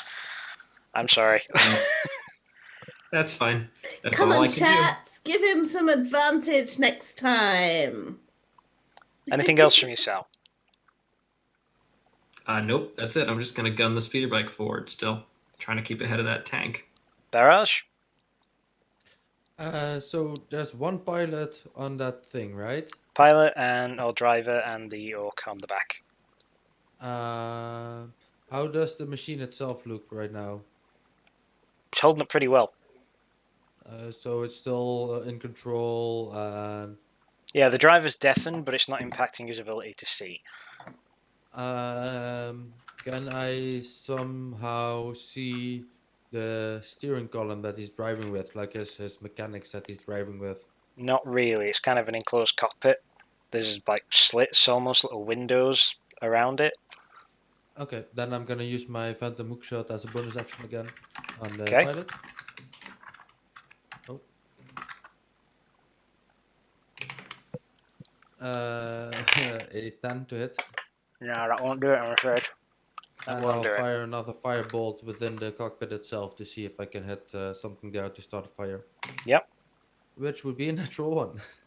Okay. I guess the location on the back of this speeding thing is not the best of locations. No, you and Salark are actually kind of fouling one another.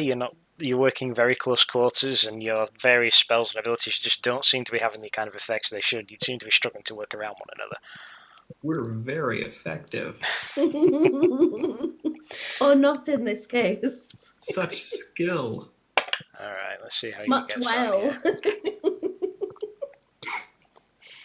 on here. Let's see how this does. Bear with me 1 second.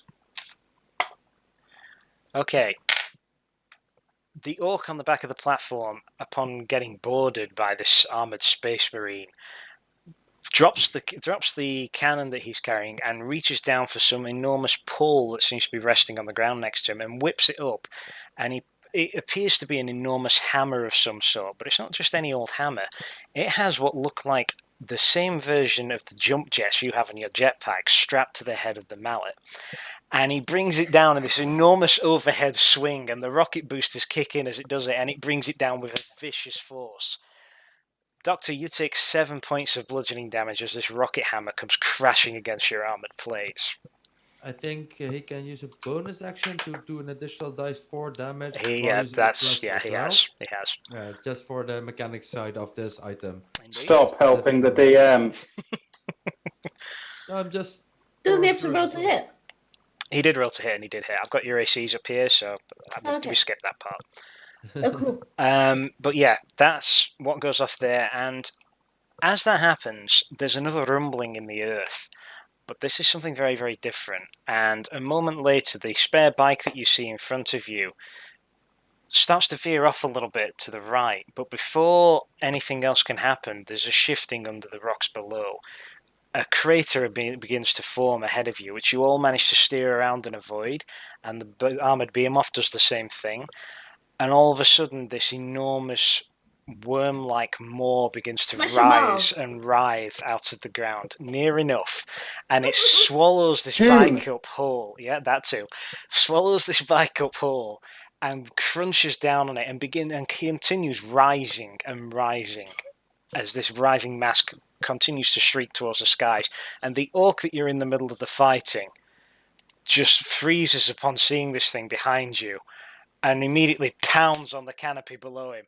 Shite, time to go. Come on, boys, running don't mean we lose, because we can come back for another go. And immediately the half-track begins turning in place and begins driving off and out of the riverbed as quickly as it can, while leaving the rest of you to try and pilot your way. I'm jetbacking off. I would hope so.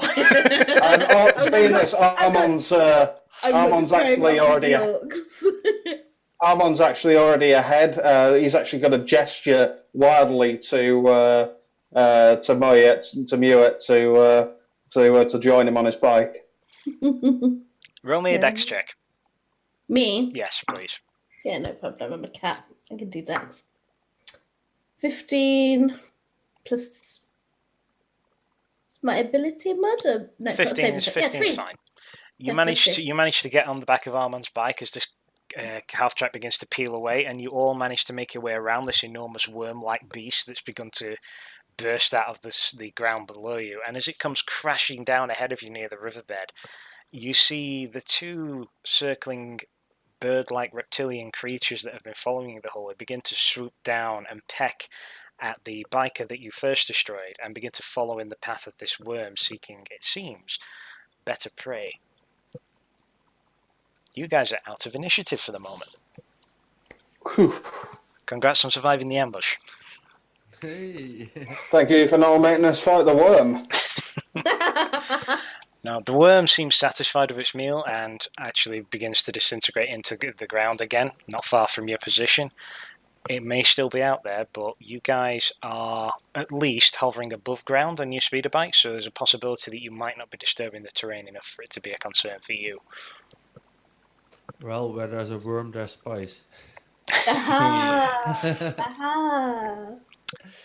Alright, so you guys progress on further, and you manage to make it through the riverbed and into the nest of canyons that seem to be the holding ground for your current quarry. And as you guys get within, I don't know, say a kilometre of it, is there anything you'd like to do to prepare beforehand? I want to reconfigure my weapon towards I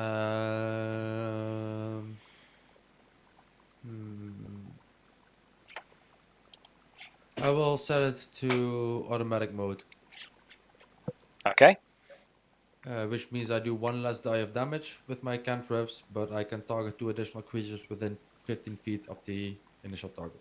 okay. Approximately how long did it take us to reach the area we're at now from the area where the worm attacked? Hour and a half, maybe 2 hours. So that would be long enough for, say, a short rest? Yeah, you could relax enough on the bike without it being Okay. too strenuous. Just to get my spell slots back. No problem. Has anybody taken over half their hit point damage? Sorry, has anybody taken over 20 hit point damage in that fight? No. I do believe I'm undead. Let me just double check. Do you need patching up from the doctor? Right, okay. Speeder bike. Yeah, he does. Anybody who took over 20, whatever the over 20 is, carries over to your actual hit points rather than the speeder. See, I removed my temp HP when I jumped off my bike. Okay. The damage you'll have taken from the orc in close range combat will count as damage against you rather than the Okay. speeder, obviously. So that will just be regular damage. Okay, cool. That's what I did. Yeah. I just wanted to check. Yeah, he's missing 9 HP, Okay. so he's looking a bit injured. Okay, you can roll hit point die as part of the short rest if you want.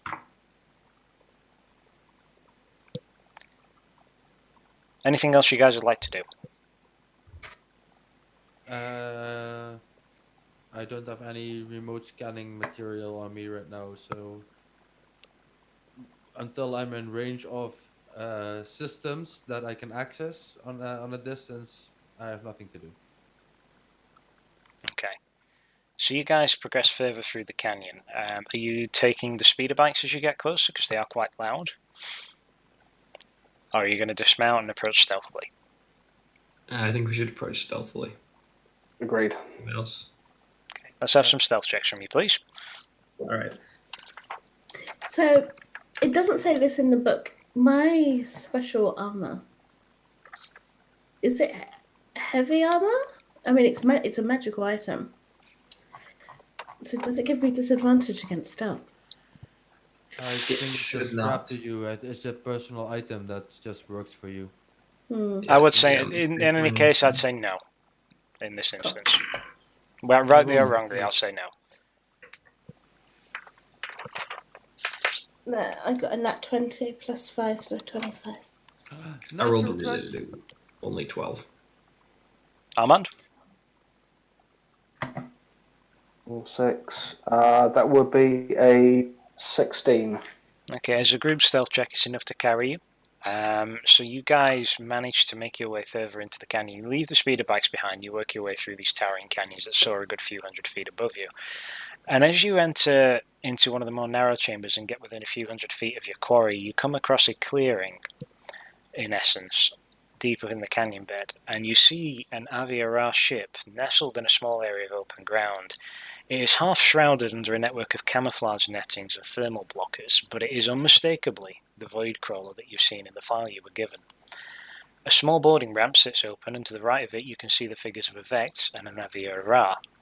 This is obviously Krunk and Helio, as expected, and they appear to be working on the underside of the ship, and you can see a metal panel hanging loose and a mess of wiring that Krunk appears to be battling with. So far, they don't react to your presence. Armand's going to peer down at them with an analytical eye, and he says, I bet you I could sneak up there and disable their ship before they even realize we're here. Are we sure the ship is enabled in the first place? I want to look at it from a distance, indeed, if this is a fly-worthy ship at the moment with what they're doing. Man, unless they're accustomed to leaving their doors open in deep space, I would say at least some systems must be operational. Investigation check if you want to find out. 21. Okay. The systems that they're working on are going to interfere with any immediate takeoff procedures they might be able to perform. Plus, they've got all the camo netting above the ship that they would ideally have to take down first. Okay, first thing I'm gonna do is another weapon pops out of my left side, and set phases to stun, Captain. They just keep coming. Stun, really? How are you big for? I'll pull out my own phaser.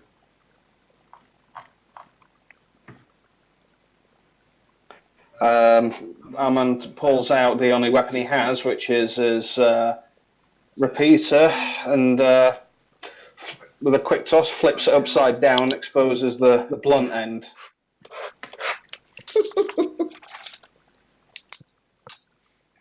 I forget. Did they actually specify that we need them alive? They didn't. Sweet. Kill them all. I turn to more. You suddenly see like 3 or 4 auto weapons pop out.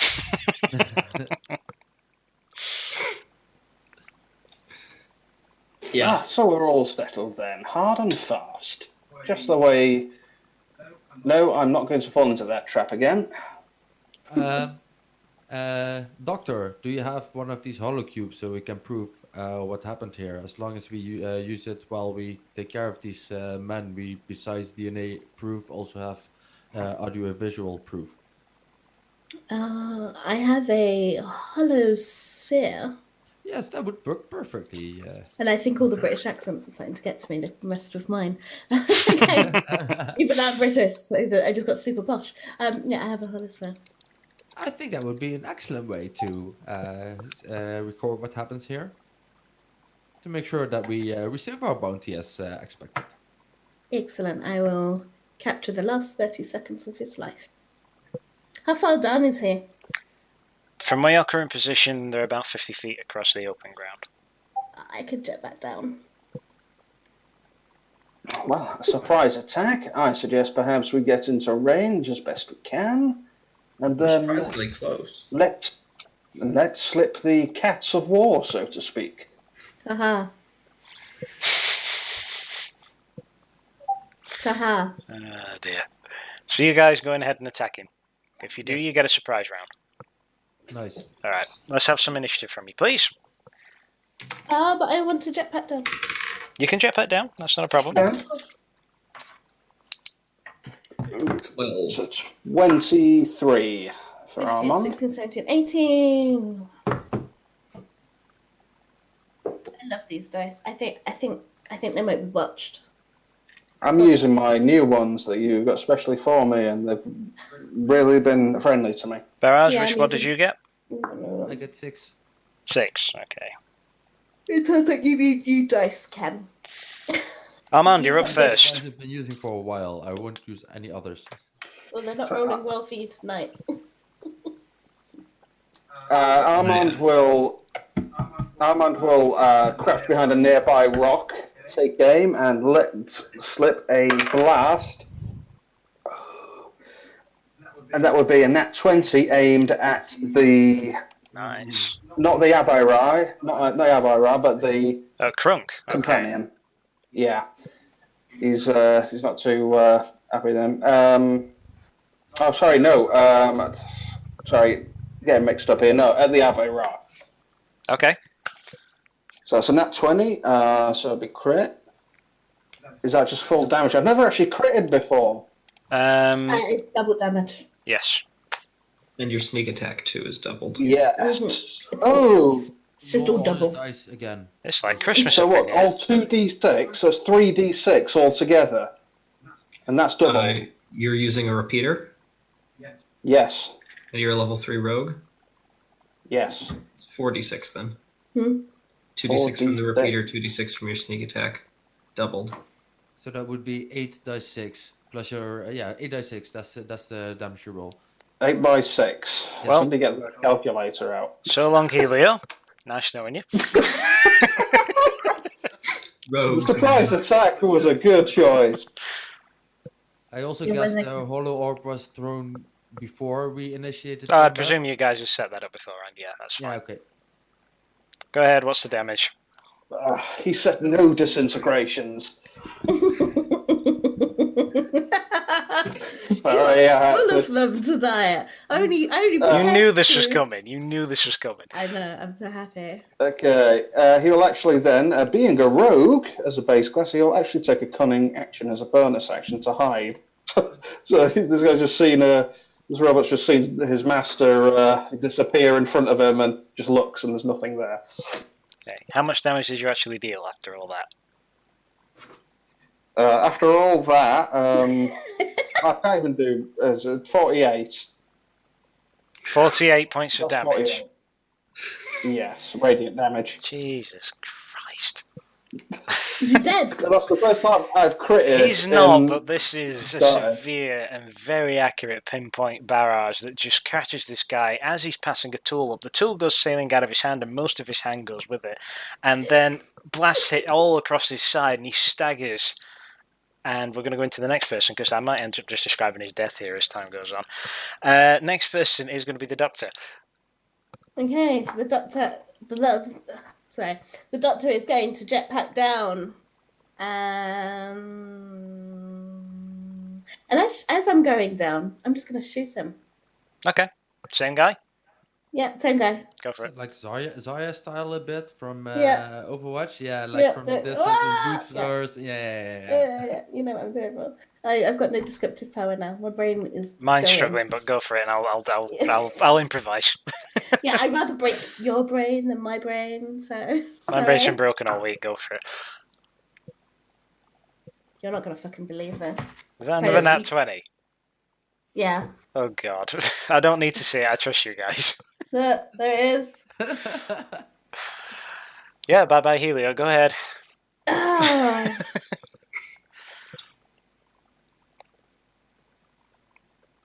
24. Okay, and how much? Sorry, what weapon are you striking at him with? It's radiant damage. I fired Is with it my. the sun staff? Yeah. Okay, so as this barrage of blaster bolts from our man strike him, blast the tool out of his hand, again most of his hand with it, and again the points strike at all the weak points in his armor, it seems. This searing bolt of energy follows it up almost immediately and pierces straight through the chest of this guy, and the life goes out of him before he can even utter a cry of surprise, and he collapses to his knees and falls over backwards. And then I land. Like a cat. And then you land. Yeah. On your feet, of course. That's going to put us up to Sal if you've got nothing else to offer us. I think you've done more than enough between the pair of you. Yeah, I am. I can't do much until I get up close, and since we're about 50 feet away, I blind him. Go for it. This is He's gotta against make the a Vex. Constitution He's the only saving one throw. living. Yep. Please, for once. I'm going to be so gutted if Sal doesn't manage to get a single thing on target, because I've been there. It's okay. I've been he there can't- before. He's the captain. What's the DC? 13. 15. Oh, come on! These are some Right, I'm they gonna were some disintegrate tough this enemies, bastard. but you know that's kind of been misproven. Anything else from you? Nope, I'm gonna run forward. Moral support, leadership. I'm sorry, man. We've Yeah. all had it. We've all had those You're games. very present. You're very present gonna- to us here. I guess I'm just gonna cast the spell, and then I'm gonna just sort of bound forward and direct the rest of the crew to dismantle that construct. Okay. Barrage, you're up, and you've been given orders to do what you do best. Ah, this is what I Boom, like. boom, barrage. So I move up a little bit closer, so I can properly hit it within. I think my firebolt. Actually, let me double check. Firebolt has a ridiculous range. It's like 120, I think, isn't it? Yeah, Yeah. so I'll just stay no, I will actually move closer, because first thing I'm gonna do is I move. He was 50 feet away, right? Yeah, it's roughly about 50 feet from your position. Okay, I'm gonna move 30 feet closer, then use a bonus action for my Phantom Grapnel. Okay. That would be a 16 to hit. That will not make connection. In fact, it actually punches into the massive wires that he's got his hands in and rips a chunk of that free. Too bad, I wanted to give him a full frontal face blast, but I'll give him a range blast instead. I'll just a pearl necklace. I'll fire a wait, he's made of metal, right? He's a Vex, so yeah. So how would the shocking grasp work for that? Because I would have an advantage on the attack roll, it being if it would wear metal armor. Oh, yeah, I would count it as having advantage, yeah. Okay, seeing as I am a war mage with a trick that allows me to cast melee cantrips at range and range cantrip at melee, I will use my shocking grasp cantrip at range. So a new gun that you haven't seen before pops out, and there's like crackling lightning coming from it, and it just fires like a. I don't know if you know the Unreal Tournament, the orbs that you shoot from the Yeah. instant weapon. Like one of the orbs, like it moves quite slowly but fast enough for it to properly hit, and it gets attracted by the metal of the Vect itself. I was hoping for a Tesla coil from Red Alert. I was hoping for power. No, man, I need projectiles. How much So damage does that it do? It would as 19 to hit. It'll hit. How much damage does it do? 1 dice 8 lightning damage. So that's 5 lightning damage. Go ahead and roll that again for me. That's another 3. Also, there would be an added 4 because of my War Mage Edge. So that would be an additional 4. Okay, this orb strikes the Vex as literally almost as the wires are pulled from his grasp, but he's still got a hand in it. And as the lightning strikes, you see him begin to seize up a little bit, and it's actually amplified by the current of the wires that he's got his fists in. And it does extra damage to this guy, lighting up his eyes and sending his circuits into overcharge. Anything else from you? Perfect. That would be it.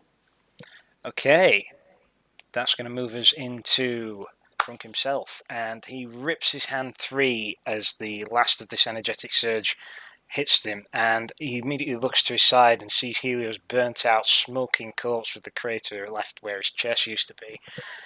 And it mutters something in a language that only you can understand, Barrage, and this is a robotic curse. And a second later, it looks up towards all of you, in particular the Space Marine that's just come crashing down into the middle of the canyon.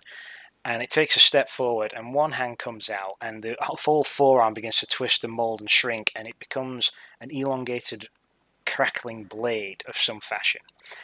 And the left hand comes up, and you see 4 little mechanical pieces and one large circular in the center just spring out. And a second later, the enormous blue hard light shield springs into view.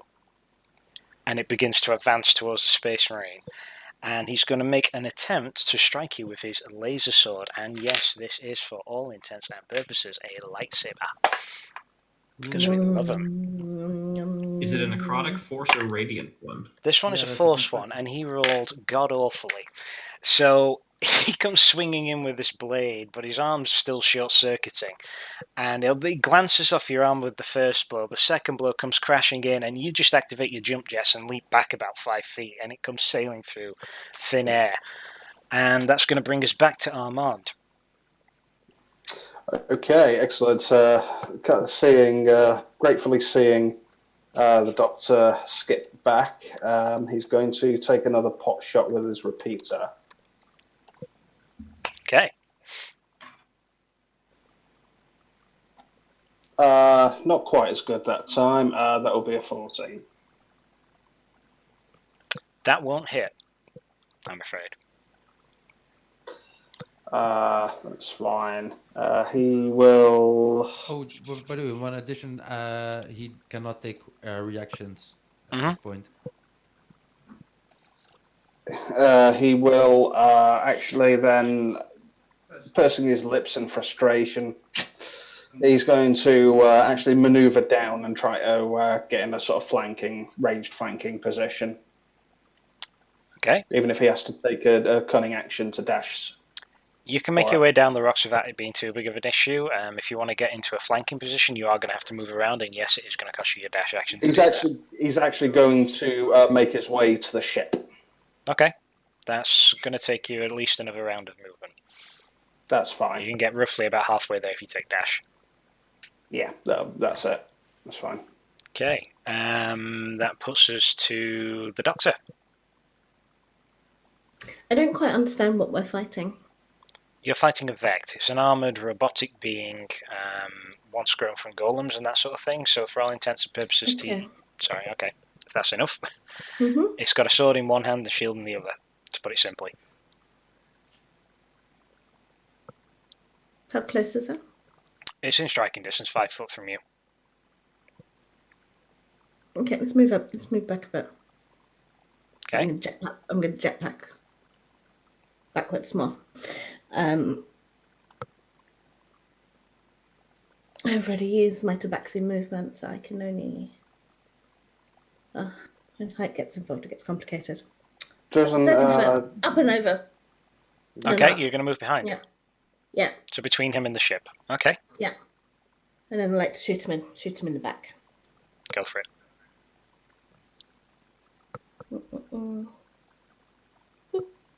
Squeeze. Does a 17 hit? Not quite. It just grazes off the tip of his shield as he brings it up and over to counteract your movement. Okay. Second wins, because I've had a short rest. Where's all this hair come from? I'm molting. Seems like I'm becoming. I presumed it was just the cats, but I'm going to try again. okay. That was a 19 this time. That'll hit. Roll some damage. Excellent. Just six radiant. Okay. The first round of barrages he manages to catch on the edge of his shield. The second lot, as you move further ahead, manage to catch the bottom of his feet and deal a few points of damage to him there as well. Excellent. I will end my turn. Salalach. I'm gonna try again. Come on. Even I want you to do it. Well, right, let me see. One more 1 minute, time. wait. Time. Before you do, I am looking in the redemptions. Yes. Has anybody been Hint. nice? Hint, wink, wink. I know what the Come result on, help an Alex. Didn't someone have inspiration? You can give inspiration to other people. I have inspiration. You have my. Actually, I want to do something else. Yeah, he has to make a con save. I don't. Yeah, I want to use my inspiration to give the DM disadvantage. I'll let you do that. Cool. Yay! I'm gonna try and blind him. I rolled a 7 on the You first roll. The second roll after you gave me disadvantage was a nat 1. Oh! So yes, you cast this spell and finally, for the first time this whole chase, it takes effect. And you see him bring the shield up and then all of a sudden the circuits in his eyes cease. There's 2 shutters that come down and crash over them as though he's sleeping almost. And he begins flailing about wildly with this sword and spinning around in place with this shield. You've successfully blinded this guy. Yes. Well, Finally. You were useful, yay! Yay. For once. Anything else from you? No, I'm gonna move up closer to him, but not quite in melee. Between him and the ship again, and then that'll be it. You can make it that far. You're probably about 10, 15 foot away from the bottom of the boarding ramp at this point. Barrage. This would be fun. He's at 30 feet of me right now. I will use my Phantom Hookshot as a bonus action on him. Oh, he was at 20 foot actually. Of note, attack rolls against Also, I him have with advantage because he's blinded. Yes. And he rolled another nat 1. Oh, nice. So he would get also a hit with it. he would get 1 point of force damage. Mm-hmm. He would get pulled 20 feet toward me, so he's standing straight in my face. After which I will fire off my firebolt into his eyes and head. Again, I would have advantage. I would use my War Mage trick to cast this as a melee spell attack, basically. So a full shotgun face to blast to the face. Mm-hmm. Like the flechette cannon from Unreal Tournament. That would be a 15 to hit. Is that with advantage? That's with advantage, yes. You would just about get that because I'm going to say that his shield is currently ineffective due to him being blind. So go ahead and roll me some damage on that one. Oh, okay. That would be... Oh, that's 10.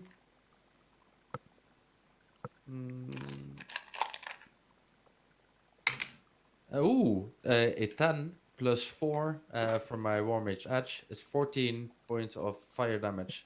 And if there's something to set on fire, it will be. Okay, there's But not I a guess lot. he's a humanoid, so I don't think he sets on fire, right? Robots don't tend to burn easily. Metal doesn't tend to burn easily.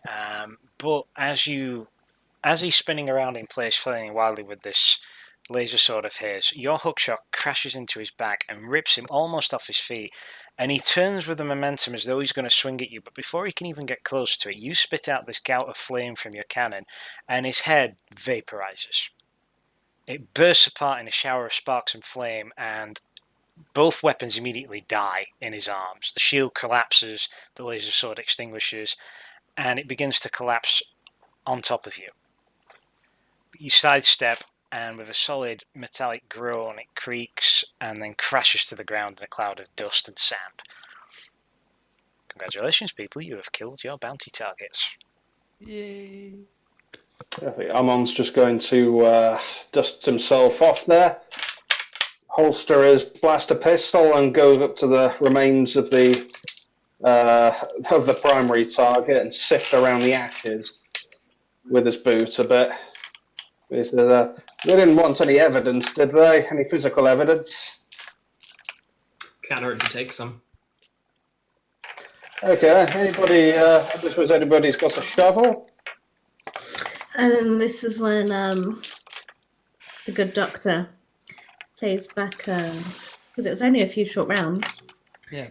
Plays back the holosphere recording where we successfully dispatched both of them within 30 seconds.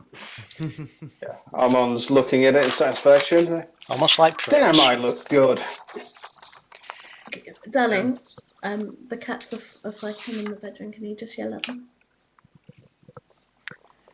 I will go up to the ship and see in what state it is and how much disrepair it is and how much it would need to get flying again. The ship looks perfectly serviceable after a few minor repairs. It seems to be that they've been working on a few minor systems, possibly doing the usual sort of tinkering that fringe pilots often tend to do to try and get the best out of their systems. But as you step up the boarding ramp, you see a flicker of movement and a face appears, a human face, and it recoils instantly at the sight of you.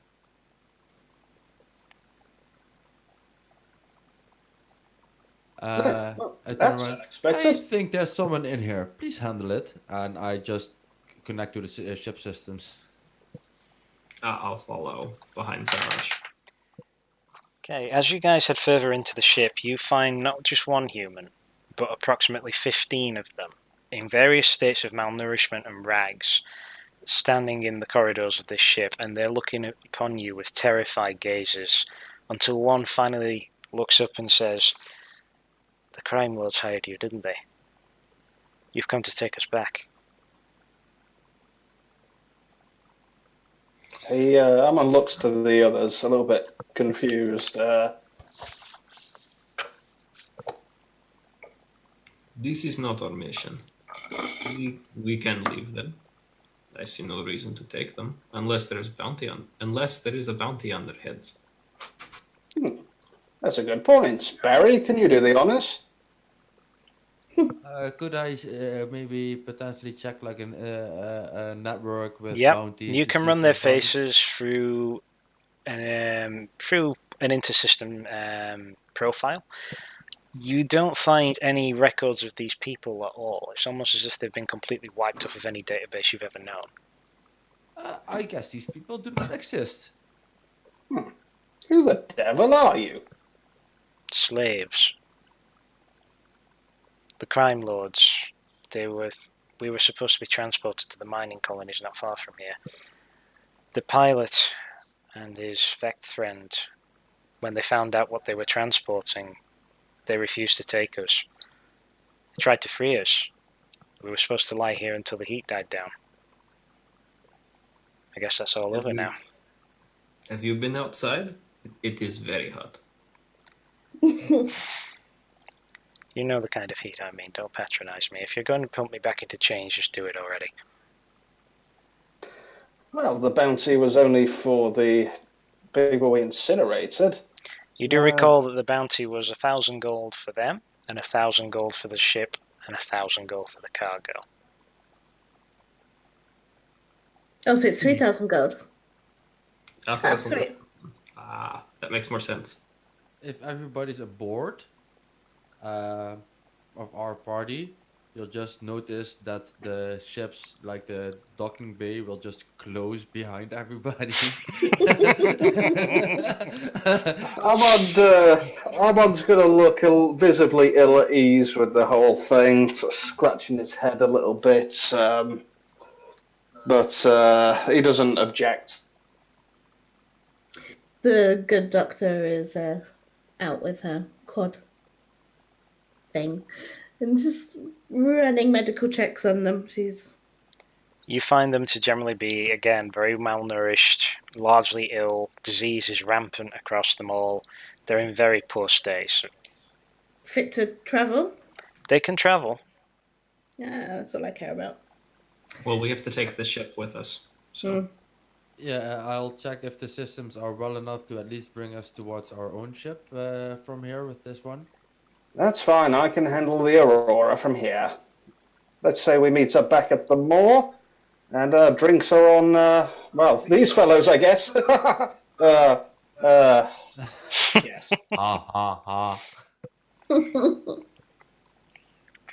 Alright, so you guys managed to find in the navigational computer a particular flight path that Helios has obviously been using, and it seems to have a plot navigating around the sandstorm, so you can actually get off the surface from your current position without having to go through the usual starport systems. It's obvious that this is an old smuggler's trick or an old smuggler's route, and you do manage to utilize it to get off the system.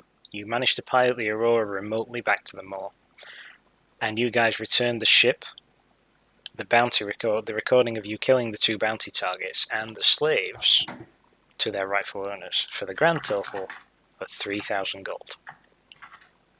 And with that, we're going to call an end to the session. Very well done to you guys. That, No, very well done to you. must I say, was incredibly good fun. Yeah. yes. I really enjoyed that. Again, for you guys on the stream, thank you very much for tuning in and watching us tonight and sharing in us as we showed off some of this Dark Matter content that's out there being kickstarted by Mayhem Press. Again, there is a giveaway contest running for this. It may run throughout some of the streams as well throughout the weekend. We've got another stream on Friday with Elemental Bane. We've also got Saturday with Curse of Strahd. And we may well run part of the giveaway through there until the Kickstarter finishes on Sunday. So do tune into those streams. The system will again be the same.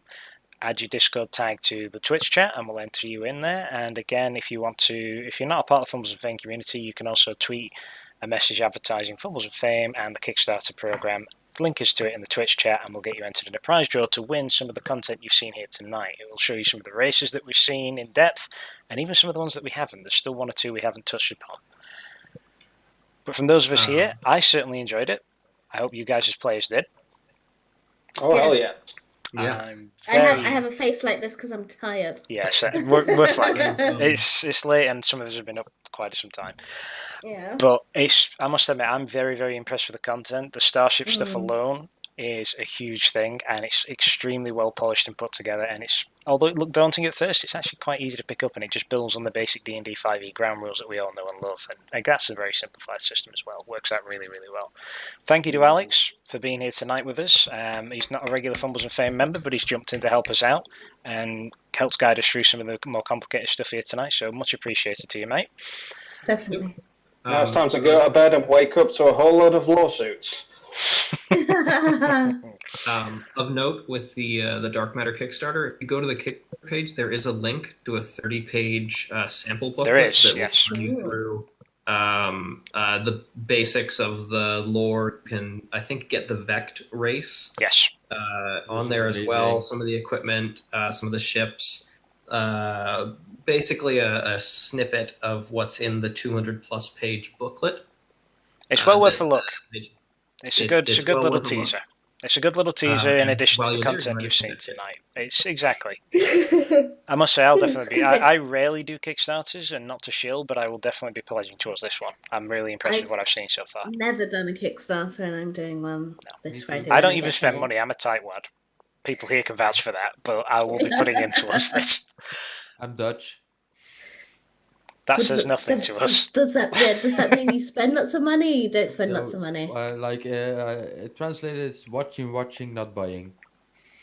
Oh, okay. Window shopping. Yeah. Yeah. Yeah, you're the Scottish of Central Europe. But